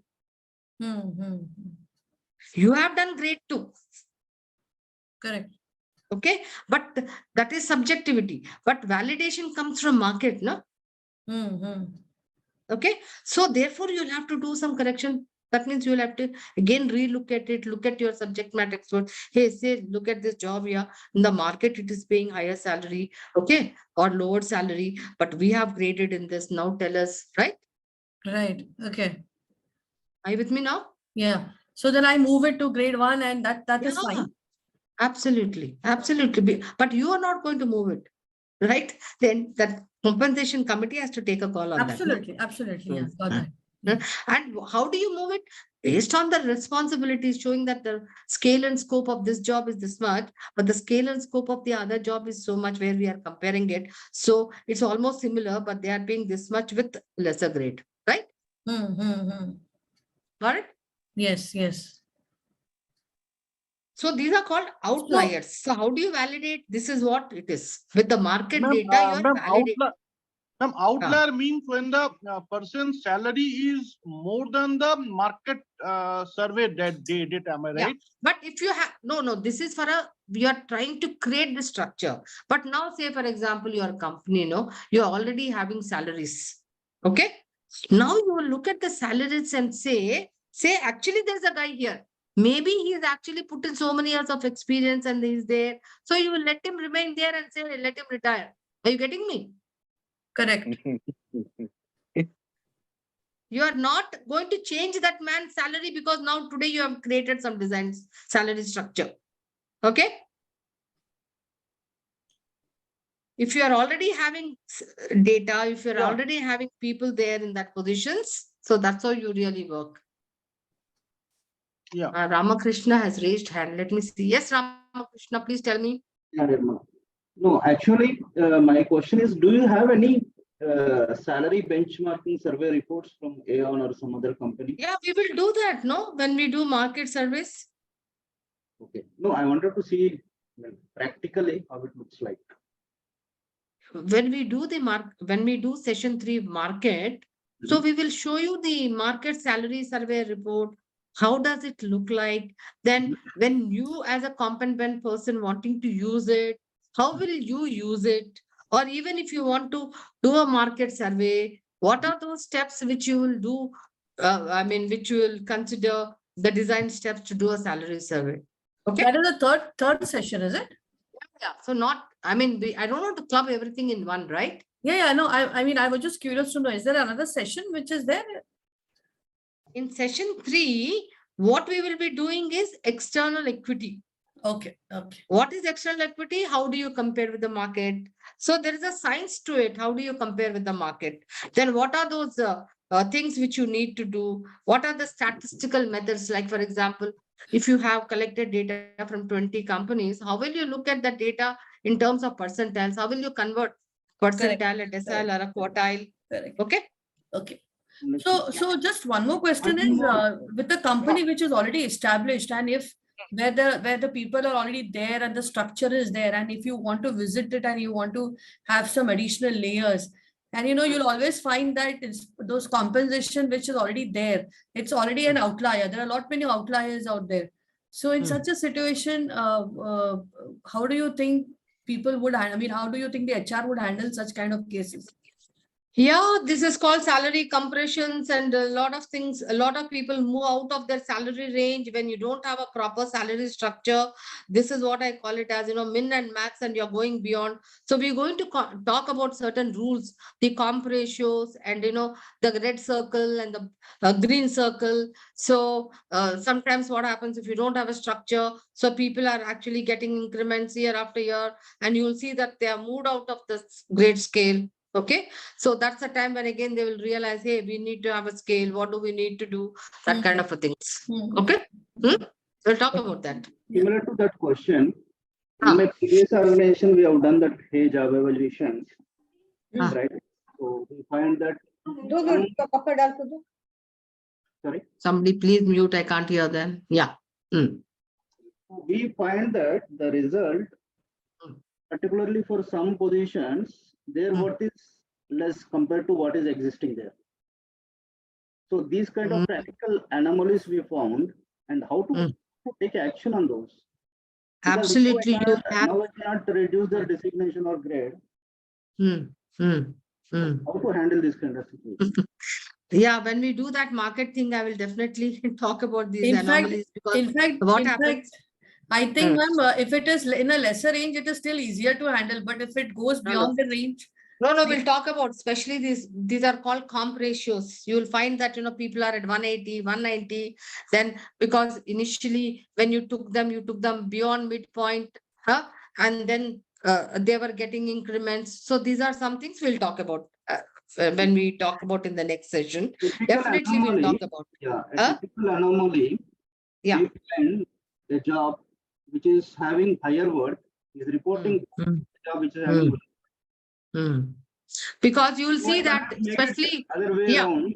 Yeah. Just to give you a little example of this insight into it, typically as an HR head, having been an HR head for so many years, so what we do is during the annual increments, what we calculate the comp ratios of all the individuals across the grades, etc. Okay, then we start doing what, say for example, if Maithili is in grade 3 and she's got a rank, she's got a rating of 4. All right, and there's also another person in the same grade who's also got a ranking of performance rating of 4. All right. But Maithili is in a high comp ratio and the other person is at a low comp ratio. So the percentage of increment will be reduced for Maithili and the percentage of increment for the other person will be increased. Okay. That's also, we'll talk about that. That is okay. It is not about comp ratio, but it is about reporting structure. Suppose which one? Yeah. My question is a person who is in higher worth of job, okay, found through job evolution, is reporting to a person who is in the lower worth of job. Okay. Okay, so this kind of anomalies we find, and finally we have to scrap the entire exercise. You're talking about a person who is reporting to a higher. Yeah, let me put it in this way. Suppose there are two positions. Okay. Yes. Okay. Organizations, they generally evolve. Okay, we don't design it intentionally, right? So as we go along, it evolves, right? We start off doing this job evolution through a method. So we have consulted them. So in fact, I am also having the certification in job evolution through a. Right. So the final result was, in some cases, the jobs, okay, which are having lower worth, sorry, the jobs which are having higher worth, they are reporting to the jobs which are having lower worth. Okay. In your point system, okay, a job which is having higher points is reporting to a job which is having lower points. Okay, so now we cannot reverse it suddenly, right? Yesterday you are reporting to him, from tomorrow onwards he will report to you. Okay, that I cannot make. So these kind of anomalies we found. So how to handle these practical problems? Okay, let me also tell you, in today's times, lot of organizations, yes, they do a job evaluation as a basic thing for all those steady jobs which don't change often. Okay, stable jobs, but some of the jobs are volatile. You may say that's lower worth, but vis-a-vis the supply and demand, he's hugely in demand. Will you say I will still pay you the salary as per my job evaluation? So you have to take the organization's context in terms of what kind of market forces are pushing. So today you cannot just say, hey, I've done his job evaluation and I'll only pay you by this. Got me? Correct. Not only so you have to make exceptions. So in fact, if you are talking about the scenario which you gave me, I need to understand, in fact, reporting, does it impact, does it increase? Just by reporting, does it really change his his nature of responsibility, etc., right? So just reporting doesn't really matter anything, because I need to understand, is there extra effort, is there extra responsibility, anything of that sort? Because if you are doing anything extra effort, extra skill, extra responsibility, that means you need to get paid more, right? So this is a little abstract, the situation you have given me, but you have to really get into the context. As you rightly stated, sometimes people actually then scrap it off if it doesn't really work well. Because if a job evaluation system, which is actually kind of making an hindrance, because ultimately, why are you designing a compensation structure? So that it is equitable, so that you can attract people, you can actually retain them, you can motivate them and engage them. If it is not fulfilling that purpose, then you need to really rethink, right? Hey, what's wrong with my system? Okay. Yeah. Hey guys, are you all back? Because we need to really do that What I point understand plan. is, what I Yes, understand we is are back. out of my Yeah. experience, these kind of 454. systems are very good, particularly if your business unit, okay, SBU is a standalone SBU. Okay, there's no relation with other business units. You are a part of a big conglomerate, okay, where there are different business units, no, that creates a lot of issues. I forget your name. So in fact, you can actually talk to me on a WhatsApp, but I would, as a compensation expert, I would not recommend say that there is a, there is a, like these techniques, what you are learning are for your understanding. And also, yes, if possible, you can apply them, but doesn't mean that, yes, everything is going to, it's not like one size fits all. Compensation is not one size fits all kind of a thing. Okay.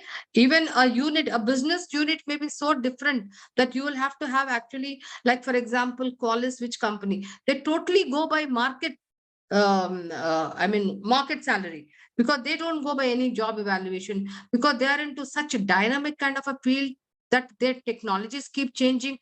So they have to go by what the market pays. So it is definitely, you have to look at your context, look at your market forces, what are driving, and use the compensation business model, because it doesn't mean that, hey, this is going to be the best one and this is what I'm going to drive it. No, you have to see if you're, what are those things you need to go out, look out for. Is there high attrition for you? Are you not able to attract? Are there positions which you are not able to attract for 3 months, for 6 months, high attrition, less productivity? So these are some things which you have to look out for, so that you know that, hey, my compensation system, is it working or not working? Are you with me, sir? Yes, yes, yes. Okay. No, there is this art and science into it. Okay. You take, Yeah. So here you are actually learning as a compensable person, the art and science of it. But what is going to fit into your organization may not fit the other organization. Are you with me? Because you are into a different kind of a conditions, different kind of a ecosystem, ecospace, right? Yes, yes. Okay. Yeah. Hey guys, if you are all there, we'll get into point plan, because we hardly have time now. All right. All are there? Vilma, can I go ahead? Yeah. Yes, yes, please. All right. Everybody's been waiting for the point plan, and they had a lot of questions on that. All right. Okay. Point plan. It's a very objective and what? Quantified method of, let me just, quantified method of doing job evaluation. Okay. Let me just show you 1 second. Okay. I couldn't show you that. I'll just go to this only. Because this will be faster and easier. Can you see my screen? Okay. Yes. Step one. It goes with the same identification of compensable factors. What is it in point plan? You are identifying compensable factors. So if you can see, the compensable factors are education, work experience, knowledge, leadership, and supervisory. So this is just for one organization which we have identified. All right. Step one. Step two.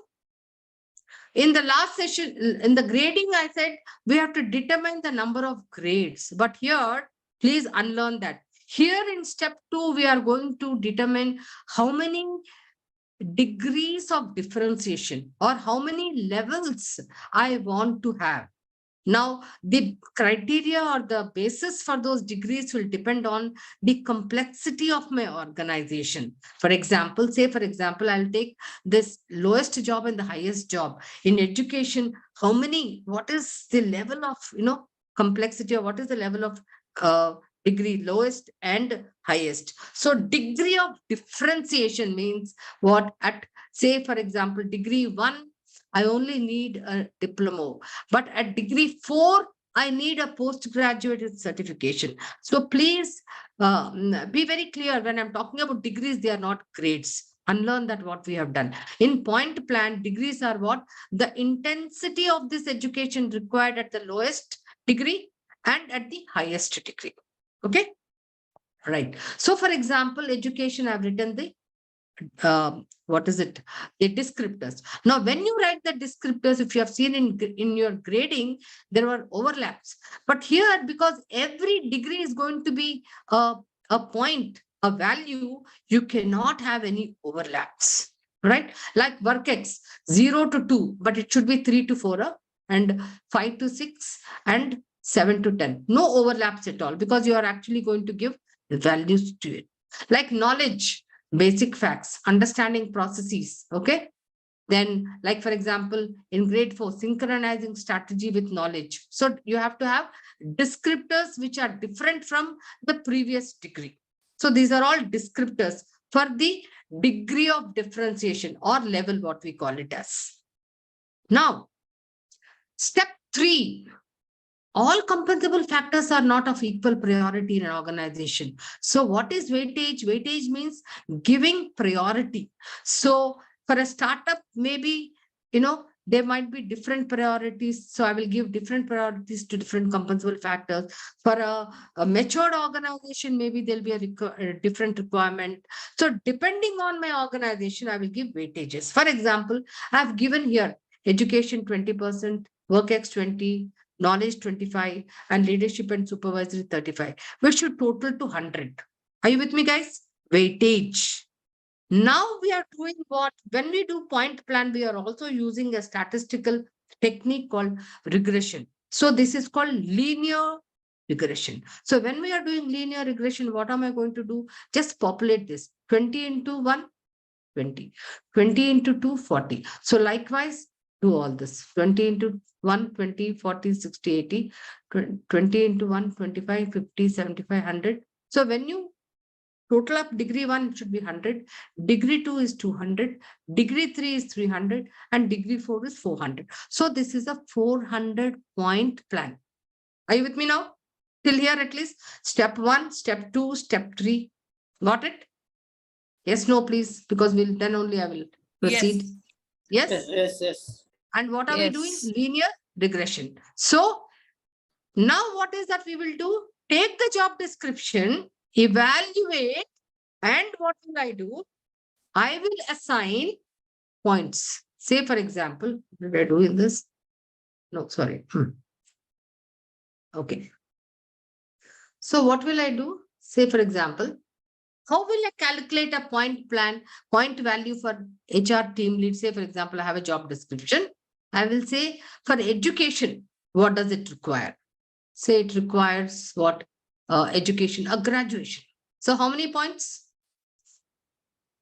How many points? 40 points. 40 points. Okay. Or say, for example, I'll say post-graduation. Whatever. Now, then for work X, I need only 0 to 2 years. So how many points? 20. 20 points. So for knowledge, I can have basic facts, depending on the job description. It is not assuming or something. Or understanding processes. So if it is understanding processes, how much will I give? 50. 50. Then leadership and supervisory. So that person has to perform day to day what all the policies and procedures. So how many points? 35.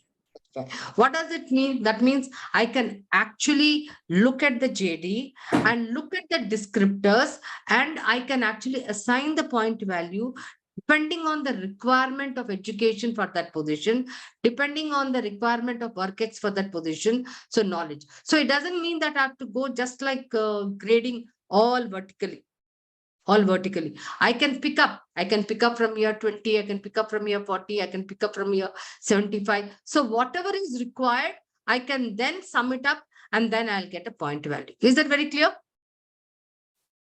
Yes. That means it incorporates all the 4 point, the values given at different degrees for those factors based on the requirement of the JD. Based on the requirement. I need not just go all degree 1 or all degree 2 or all degree 3. Are you with me, guys? Yes. Nirmala, I just have a quick question. If you can just provide more insights on that row number 7 knowledge. I understand that rest of them have digits, but here you've got something that is it's something that is quantifiable by quality. So basic facts, understanding processes. So in this, what exactly, how do you differentiate basic facts meaning what, understanding process? Because it could be basic facts have certain processes under it that you can understand. Say for example, at a very, say for example, I'm talking about an engineer. Okay. So I'm only looking at an engineer, say basic facts.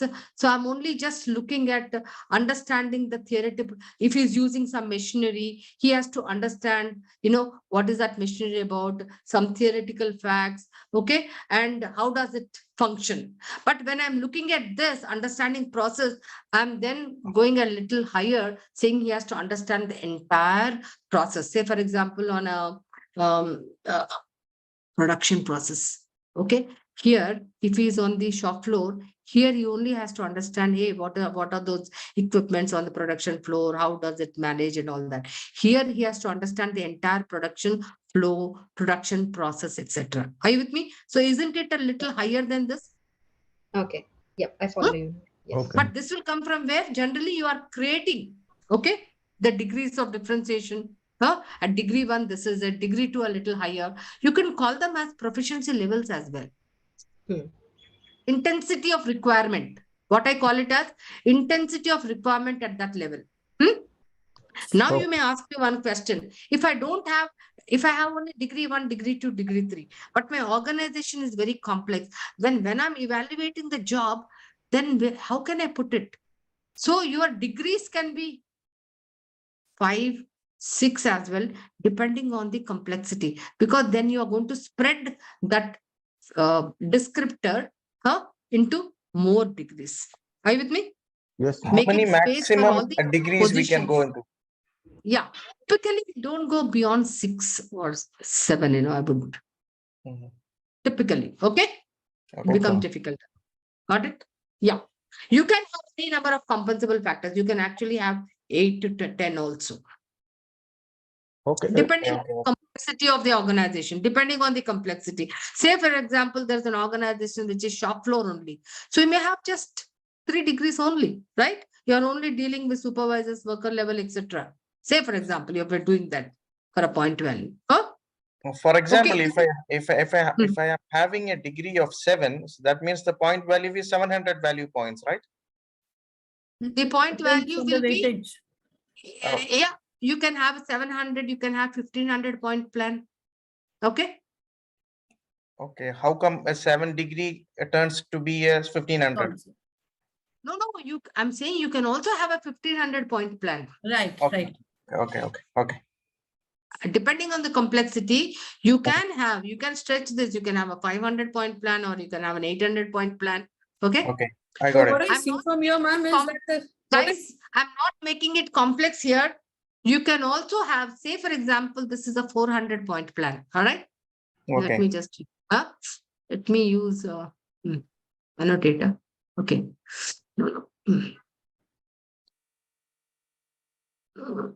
Okay. Let me just go to the.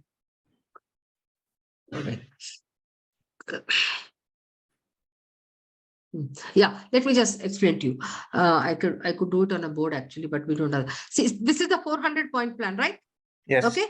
Now, say for example, I have another one called working conditions. Done? Yes. Working condition. So that means weightage should be 100. So I will reduce somewhere, say 5. And I will make this as 30, and I will give 5 because your weightage will be more than 100. Can a weightage be more than 100? No. So you are again, this will be 5%. Okay. But that 5%, I don't want to have working conditions as what? All 4 degrees. Okay. So I want to have only 2 degrees. This is a little, so I'm just explaining, but I normally don't do. So you can divide what? Then you can divide your 400 point plan by how much? Divided by 5. So how much will it come? 5% of 400 is how much? Quick. 5% of 400 is 20, no? Yeah. 20. Huh? Yeah. How much? Yes, 20. 20. So that means degree 1 can have 20 and degree 2 can have 4. Are you with me? Simple. Again, I'll tell you. For 400. Now, 400, 20% of 400 is how much? 80. 80. How much? 80. Boss, how much it is? 80, na? 80. 80 divided by how many degrees are there? 4. 4. So how much will be 1 degree? 20. 20. 20. So 20 is 1 degree multiplied by 2, 40, multiplied by 3, 60, 80. Got it? Yeah. But I don't want you to get into that now. Just simple method. That's why I said just multiply 20 into 20, 20 into 2, 20 into 3, 20 into 4. Got it? Okay. Can I proceed to the other next now level? Yes, please. Okay. Now what have we done? We have calculated, say for example, I have done my job evaluation and calculated what? All the point values. Can you see my point values? Yes. Yes. Yeah. For all the positions. So don't tell me how I got them. So how did I get them? By doing the job evaluation. Now what do I need to get? Market data. So this is my market data. Got it? Yes. Now, we are going to do a regression to find out, hey, what is the salary I need to pay? That's called pay line salary. So this is your pay line salary. Please, now you need to really listen first and then you can ask me questions. You're free to ask me questions. You know how I got this point value? So this is always called X. You must make it X when you're doing regression. Why are you using regression? You use regression because it has this predictive capability. It has predictive capability. That means it can predict what salary you can pay. Okay. Now, so regression is always, it comes as an R. Okay. R square. Now, this is the point value, which is always called X, and market salary, which is always called Y. In regression, there are two variables. This is point value variable and market data. Now, in regression, these two variables are also called, one is independent variable and the other is dependent variable. Independent, IV, dependent, DV. Now, when I put fertilizer to a plant, what happens? There is growth. I can see growth in the plant, right? So the fertilizer is called what? What variable? Will it be an independent variable or a dependent variable? Dependent variable. Dependent variable. Quick. Why dependent? Fertilizer is dependent or independent? Independent. If I put more fertilizer, the growth of the plant will be higher. If I put less fertilizer, the growth will be reduced. So that means the growth of the plant is dependent on fertilizer. So fertilizer is called the independent variable and the growth is called the dependent. Likewise, point value. The market salary is dependent on point values because higher the point value, higher the market salary, lower the point value, lower the market salary. Are you with me? So point value is always X and market salary is Y. Now to do a regression, that is prediction, we have to calculate two values. What are they? They are called slope and intercept. Definitely I'll explain to you what is slope and intercept, but just now, just listen to this technique of regression, how we are going to do. So slope and intercept. So you have to calculate slope value and intercept value to get your pay line salary. And what is your pay line salary formula? Which is called Y, slope multiplied by the point value plus intercept. What is the formula? Slope multiplied by the point value plus intercept. Okay. Now having done that, just go to here. Okay. What do you need to do? Just go to formula, then insert function, then go to, can you see slope here? Okay. Then say, okay. Known wise. What will I do then?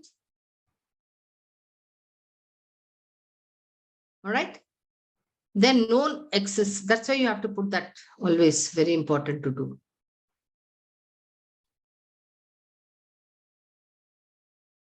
Got it? Now, okay. So what is your slope value? This is your slope value.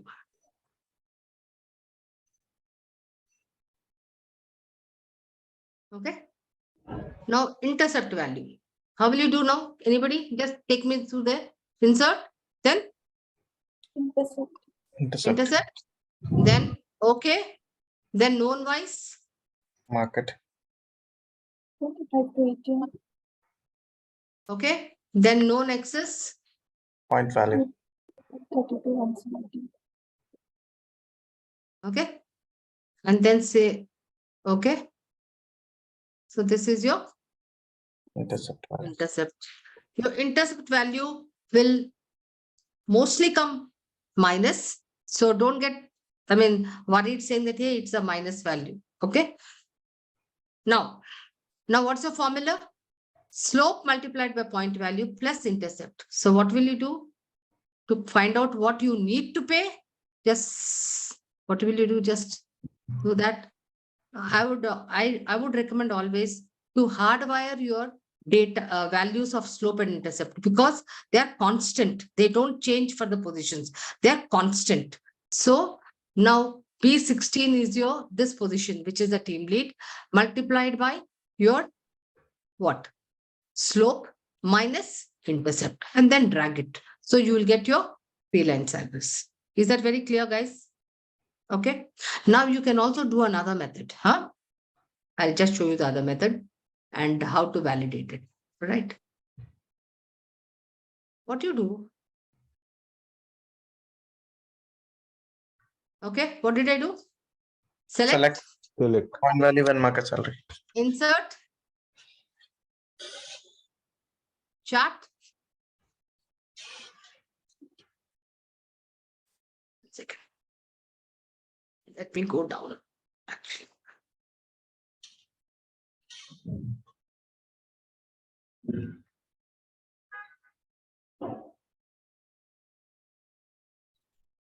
Just go down.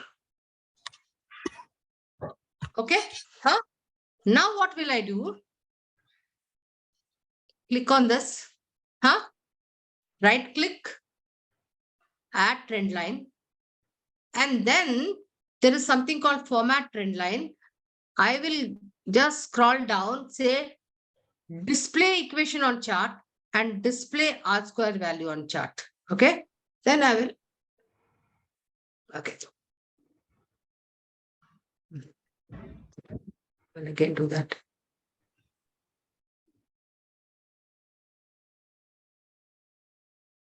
Yeah. Okay. Can you see some figures here, guys? Yes. Yes. What is it?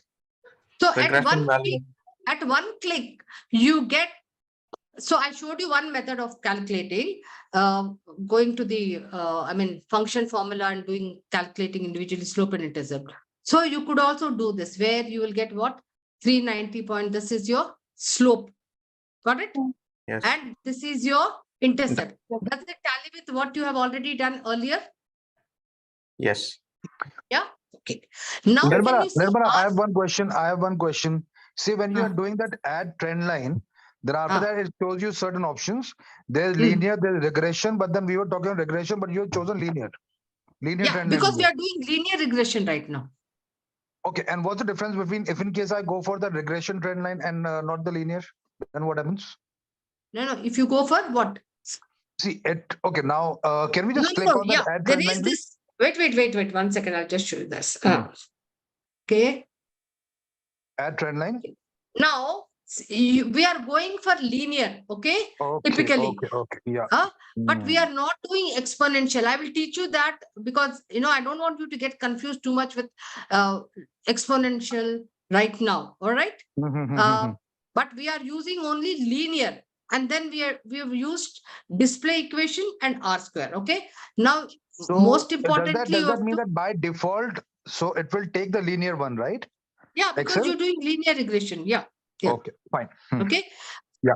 Now, when you do that, you are getting this R square. What is R square? R square is an indicator, or R square is called the regression. Okay. You are doing a regression. Now you have to check for if your R square is is anything less than 85. What does it mean? That means typically R square is what here? 0.95. That means 95% of your market value is dependent on point value and only 5% is dependent on other variables. But if your R square is showing something like 60%, 60.65, that means your 65% of your market data is dependent on point value, but the rest is dependent on other factors. Even your positions, these will not be very close to this, what we call it as pay line or a best fit line. They'll be all spread out. Okay, let me just change one figure here. Just like that, I'm going to change this into, say, for example.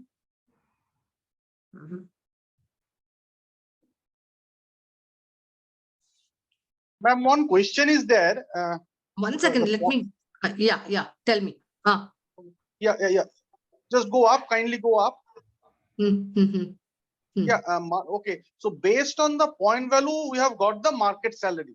Okay, that's for the survey or something. Based on the point value, you've got the market salary. No. Based on your job description, we have got the point value. And based on the job description, you've also got the market data. Exactly. And how have we got the pay line salary? Pay line salary by doing regression, linear regression, which is called what? Statistical technique, where you calculate slope and intercept. It predicts automatically. That is why all the consulting organizations will do that, prediction, use a regression to predict the salary. And then you will have to check for your R square. R square, the perfect is 1. Okay, R square value, if it is 1, that means it's perfect. That means all these dots will be on the line. Okay. Now here R square is 0.95. That means 95% of your market data is dependent on point value. Okay.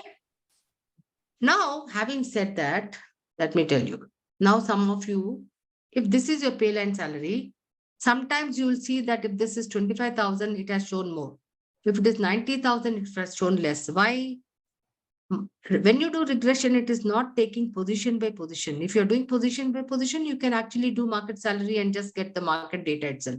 But it is doing a regression and correlating with all the other jobs and doing an internal equity vis-a-vis the other job. So therefore, you will find that some jobs will be higher, some jobs will be lower, because taking into market data, it is actually predicting that, hey, vis-a-vis the other jobs in your organization with the different point values, this is what you need to pay. Are you with me?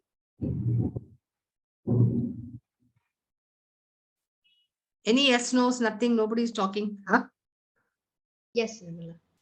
Now you can also do another method. I showed you 2 methods, right? Huh? But Nirmala, so how is it helping me? If in case I see it for a senior stores assistant, the market is 18,000 and I'm, as per this regression, I'm paying in 7,000 something. Yeah. Now, when I'm talking about the senior store assistant 7652, this is clearly, that means this job, I need to then look at it differently. I purposely kept this, saying that, hey, if it is showing this, I need, because it is not taking just one position, it is taking all the positions. So this job, I need to look at it. Some jobs which do not come under this regression, I need to keep them out and then look at them. Okay, that's one. Then I also didn't look at market data for these 2 positions. You may ask me why. Because here only there are 8 or 9 positions. You will be doing 20 positions, 30 positions. Now, having all the consultants, what do? There are certain unique positions in your organization for where you can't get market data, right? Because there are no benchmark positions. Market data is possible only when there are benchmark positions. That means your positions can be matched with the positions in the market. But there are 2% or 1% jobs which are very unique. You can't get market data. Now, having calculated slope and intercept, and you know the point value. That's how consultants will then say, hey, this is what your salary needs to be. Are you with me now? How Yes. are they getting that? Yeah, I purposely left 2 positions without market data, right? It's predicting. Based on the Okay. point value, they can fix the market salary, no? No. I'm purposely not looking at market salary because there is no market data. You are having 2 unique positions. You have Yes, but calculated point value, but yes, there but is we no have the market data. point. Means Like it for is not example, matching. It's not a benchmark position. Now, how will you fix salary for them? so You we have have to have a another basis. position. We have another position with the 250. So we can take that salary as a No. benchmark. No. You don't. You have to take the value of slope and intercept. So I think, Simple ma'am, as that. Because what is your formula? Salary of Y position is slope multiplied by point value plus intercept. So you know the point value, you know the slope value, you know the intercept value, you will get the salary to be paid. Okay. Got it? Yes. Your slope value and intercept value are constant. They don't change. Okay. So only just multiply with the point value, then you will get the. This is the formula, no? This is the formula. Slope multiplied by point value, or Y is equal to AX plus B. Got it? Now, if I actually do this, if I hide this, ma'am, if you could change that 25,000 to say 75,000, I would like to see the change. The first one. then what will that happen? Huh? Yeah. You want to see? Okay.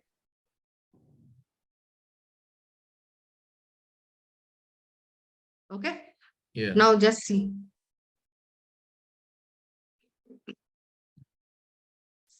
Okay. Let me. Has it been You'll incorporated? have to put enter. No, I'll enter. Okay. Up change. So What is the R R value square? has gone down to 0.71 R square. And that means now, and can you see it's clearly, can you see that these are the job points? So for a position which is about 230, the salary, you can have a market, you can have an outlier, right? Yeah. And then you look at it, but your R square has gone down to 71%. So that means more the positions are very closer to your line, that means it's a better fit. More they are spread out, you'll see that your R square also will vary. Okay. Yeah, thank you. Now, having said that, 1 second, guys, 1 minute. Okay, 1 second. Yeah. Having said that, now, this pay line salary is your market 50th percentile. Okay. That means if the market is paying this, which is market typically gives you, this is what. Now, depending on, somebody said we also have salaries. You can look at your own salaries, plot it, and then see. Secondly, you can also then see if I want to pay less 10% or more 20%, then you can also increase it. Are you with me? Hey guys, very quiet. Yes. Okay, let me just see if there is this data here, which is already done. I have a point, madam. Can I 1 second. ask? Yeah, you can see. Okay, I'm coming back. Yes, tell me. Madam, is this mandatory to follow this process like slope and interceptor concept? Can you be a little louder? Yeah. Is this mandatory to follow this interceptor and slope concept? Because let me give you one complete example. Okay, in my organization, like what we exactly do, we for all this position, we follow them, in particular grades, as we discussed earlier, like grade 1, 2, 3, 4. So some of them fall under accordingly as per those grades, and we have the market data. And for that same grade, we have the minimum and maximum also. Okay, the moment recruiter or the hiring manager finalizes one candidate, they inform us this is the hireable candidate. Then what we will do, based on their like grade designation and within that range, and again what is their current salary, look at their current salary and any expectation, and then we will give the salary within that range, like minimum to maximum. That's how we following. So is that correct? And what you are saying, that's how we can go on. That's my point. 2 things here. What you actually stated is that you are doing job grading method where you have all your positions classified into respective grades. Say, for example, grade 1, grade 2, grade 3. And then you have also with the market data defined your salary structure, or saying that your min and max for every grade. Okay. Now, having done that min and max for every grade, now when you actually recruit a particular person for a respective position in a particular grade, then you will actually then fit him into that min and max. Now, for example, you are also saying, like, today we don't even look at the past previous company's salaries these days, because it is actually going against the equity law. Say, for example, he's at a particular salary, then you are trying to fit him by giving 10% more.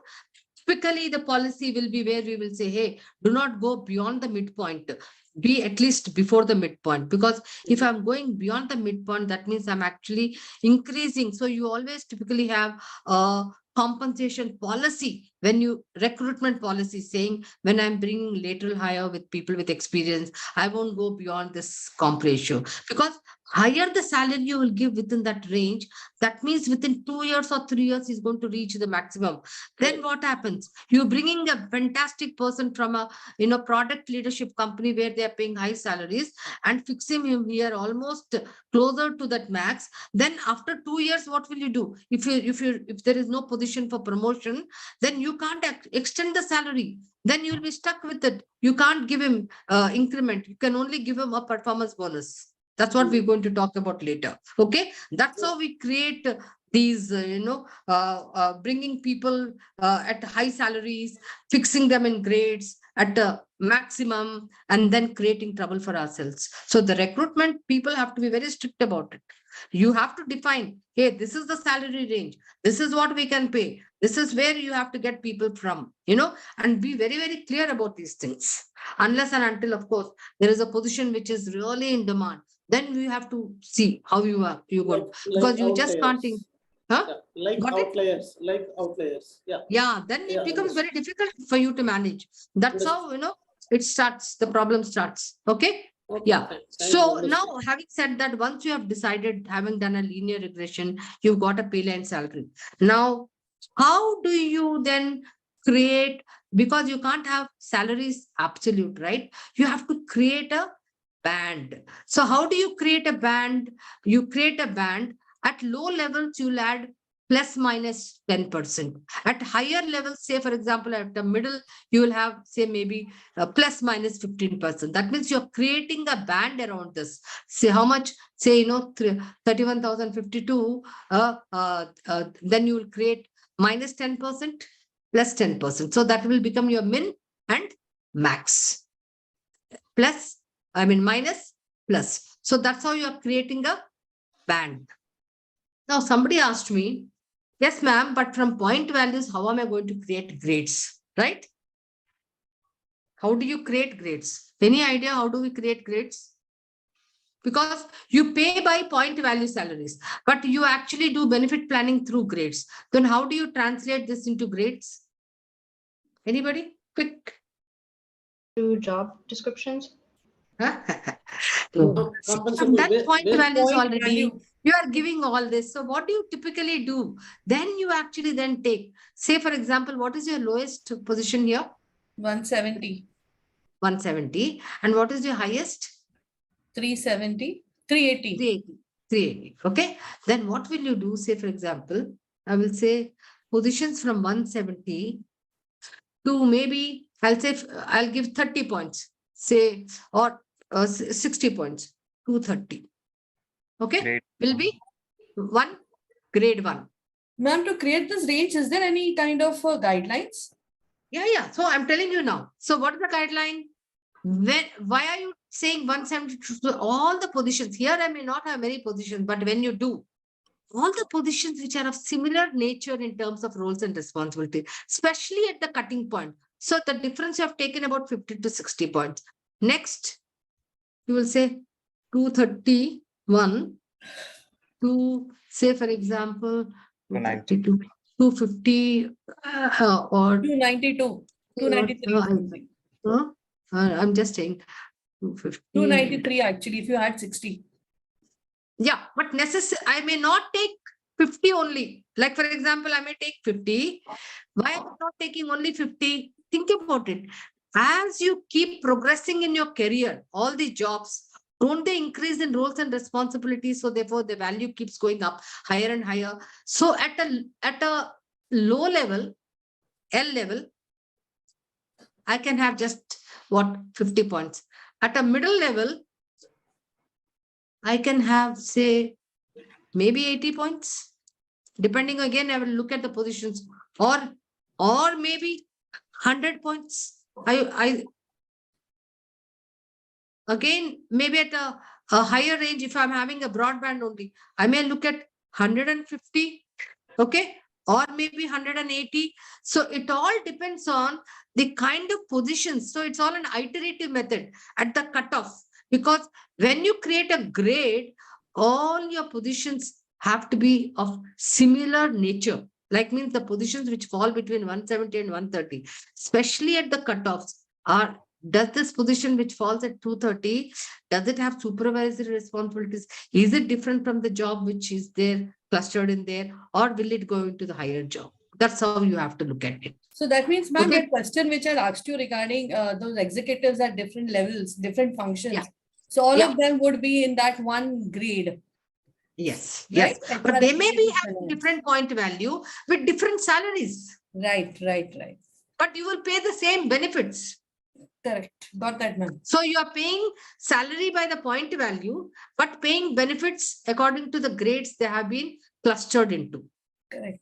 And ma'am, if in case, let's say a assistant manager, if his points come to somewhere closer to an executive, for example, then there is something wrong in my evaluation when I... Yeah, you have to go back and look at each and every responsibility in terms of those factors and see, because that is where, the intensity. Yes, got that. The control, the decision making, okay? The effort, the responsibility, everything has to be looked into. Right. Okay, guys. So now that you know point plan and you also know job grading, Vilma is going to give you 1 second, an exercise, all right, which will actually help you all with doing everything. And you will actually have clarity on point plan. Okay. But feel free to text me because I'm not on the phone. So you can text me on WhatsApp if you need any clarifications on this. Okay, And feel free to write any questions, anything. And I'm here because I'm just on a vacation and 100% I'm in time for you all. All right. So ma'am, you're sharing your number or something with us? Yeah, Vilma will share you or 888-682-3333. Simple number. I'll put it here. Can I put it here? Okay. WhatsApp, 888-682-1. So here you can actually discuss even if you have any concerns with respect to organization and how you want to really adapt this to your organization. Feel free to. Sure. And your email ID I also, could not ma'am? really take up that much time because here it was more imparting a technique and we didn't have that much of time to take up everything. Okay, ma'am, can you send this Excel sheet for us? Yep, absolutely. Okay. Absolutely. Ma'am, your email ID as well? 1 second.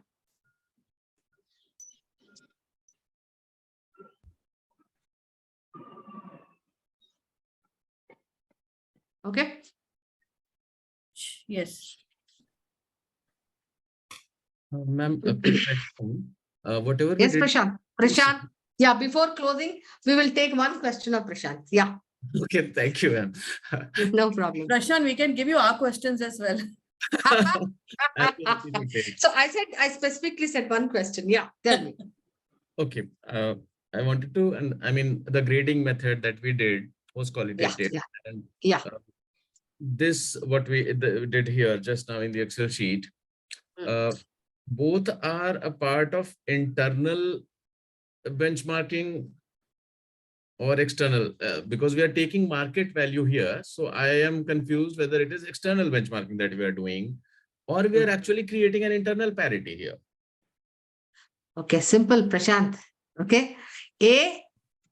whether it is job grading or whether it is point value, you have done the job evaluation to get typically the hierarchy of jobs, what I can say, or the worth of the jobs. Whether in point plan, your points are from 380 to 170 to 380.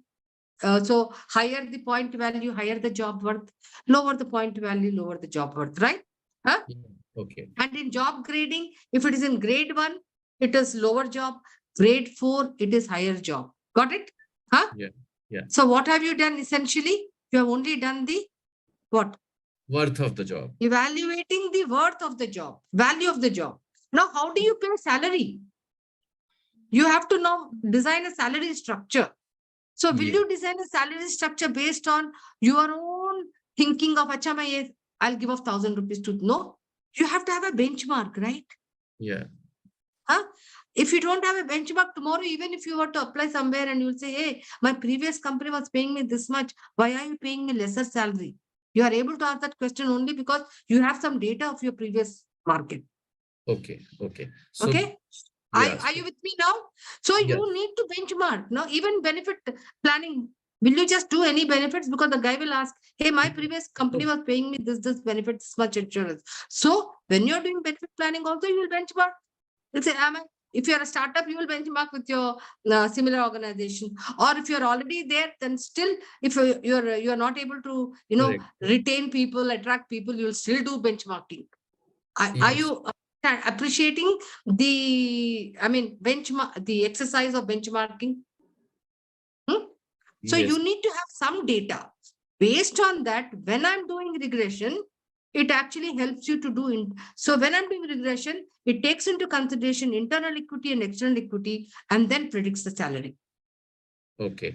And in the grading method, how do we arrive at the salary, pay line salary? Yeah, we did that, right? Cluster analysis, validation. Okay. Yeah. Okay. Yeah, got it. Ma'am, can you take one more question, please?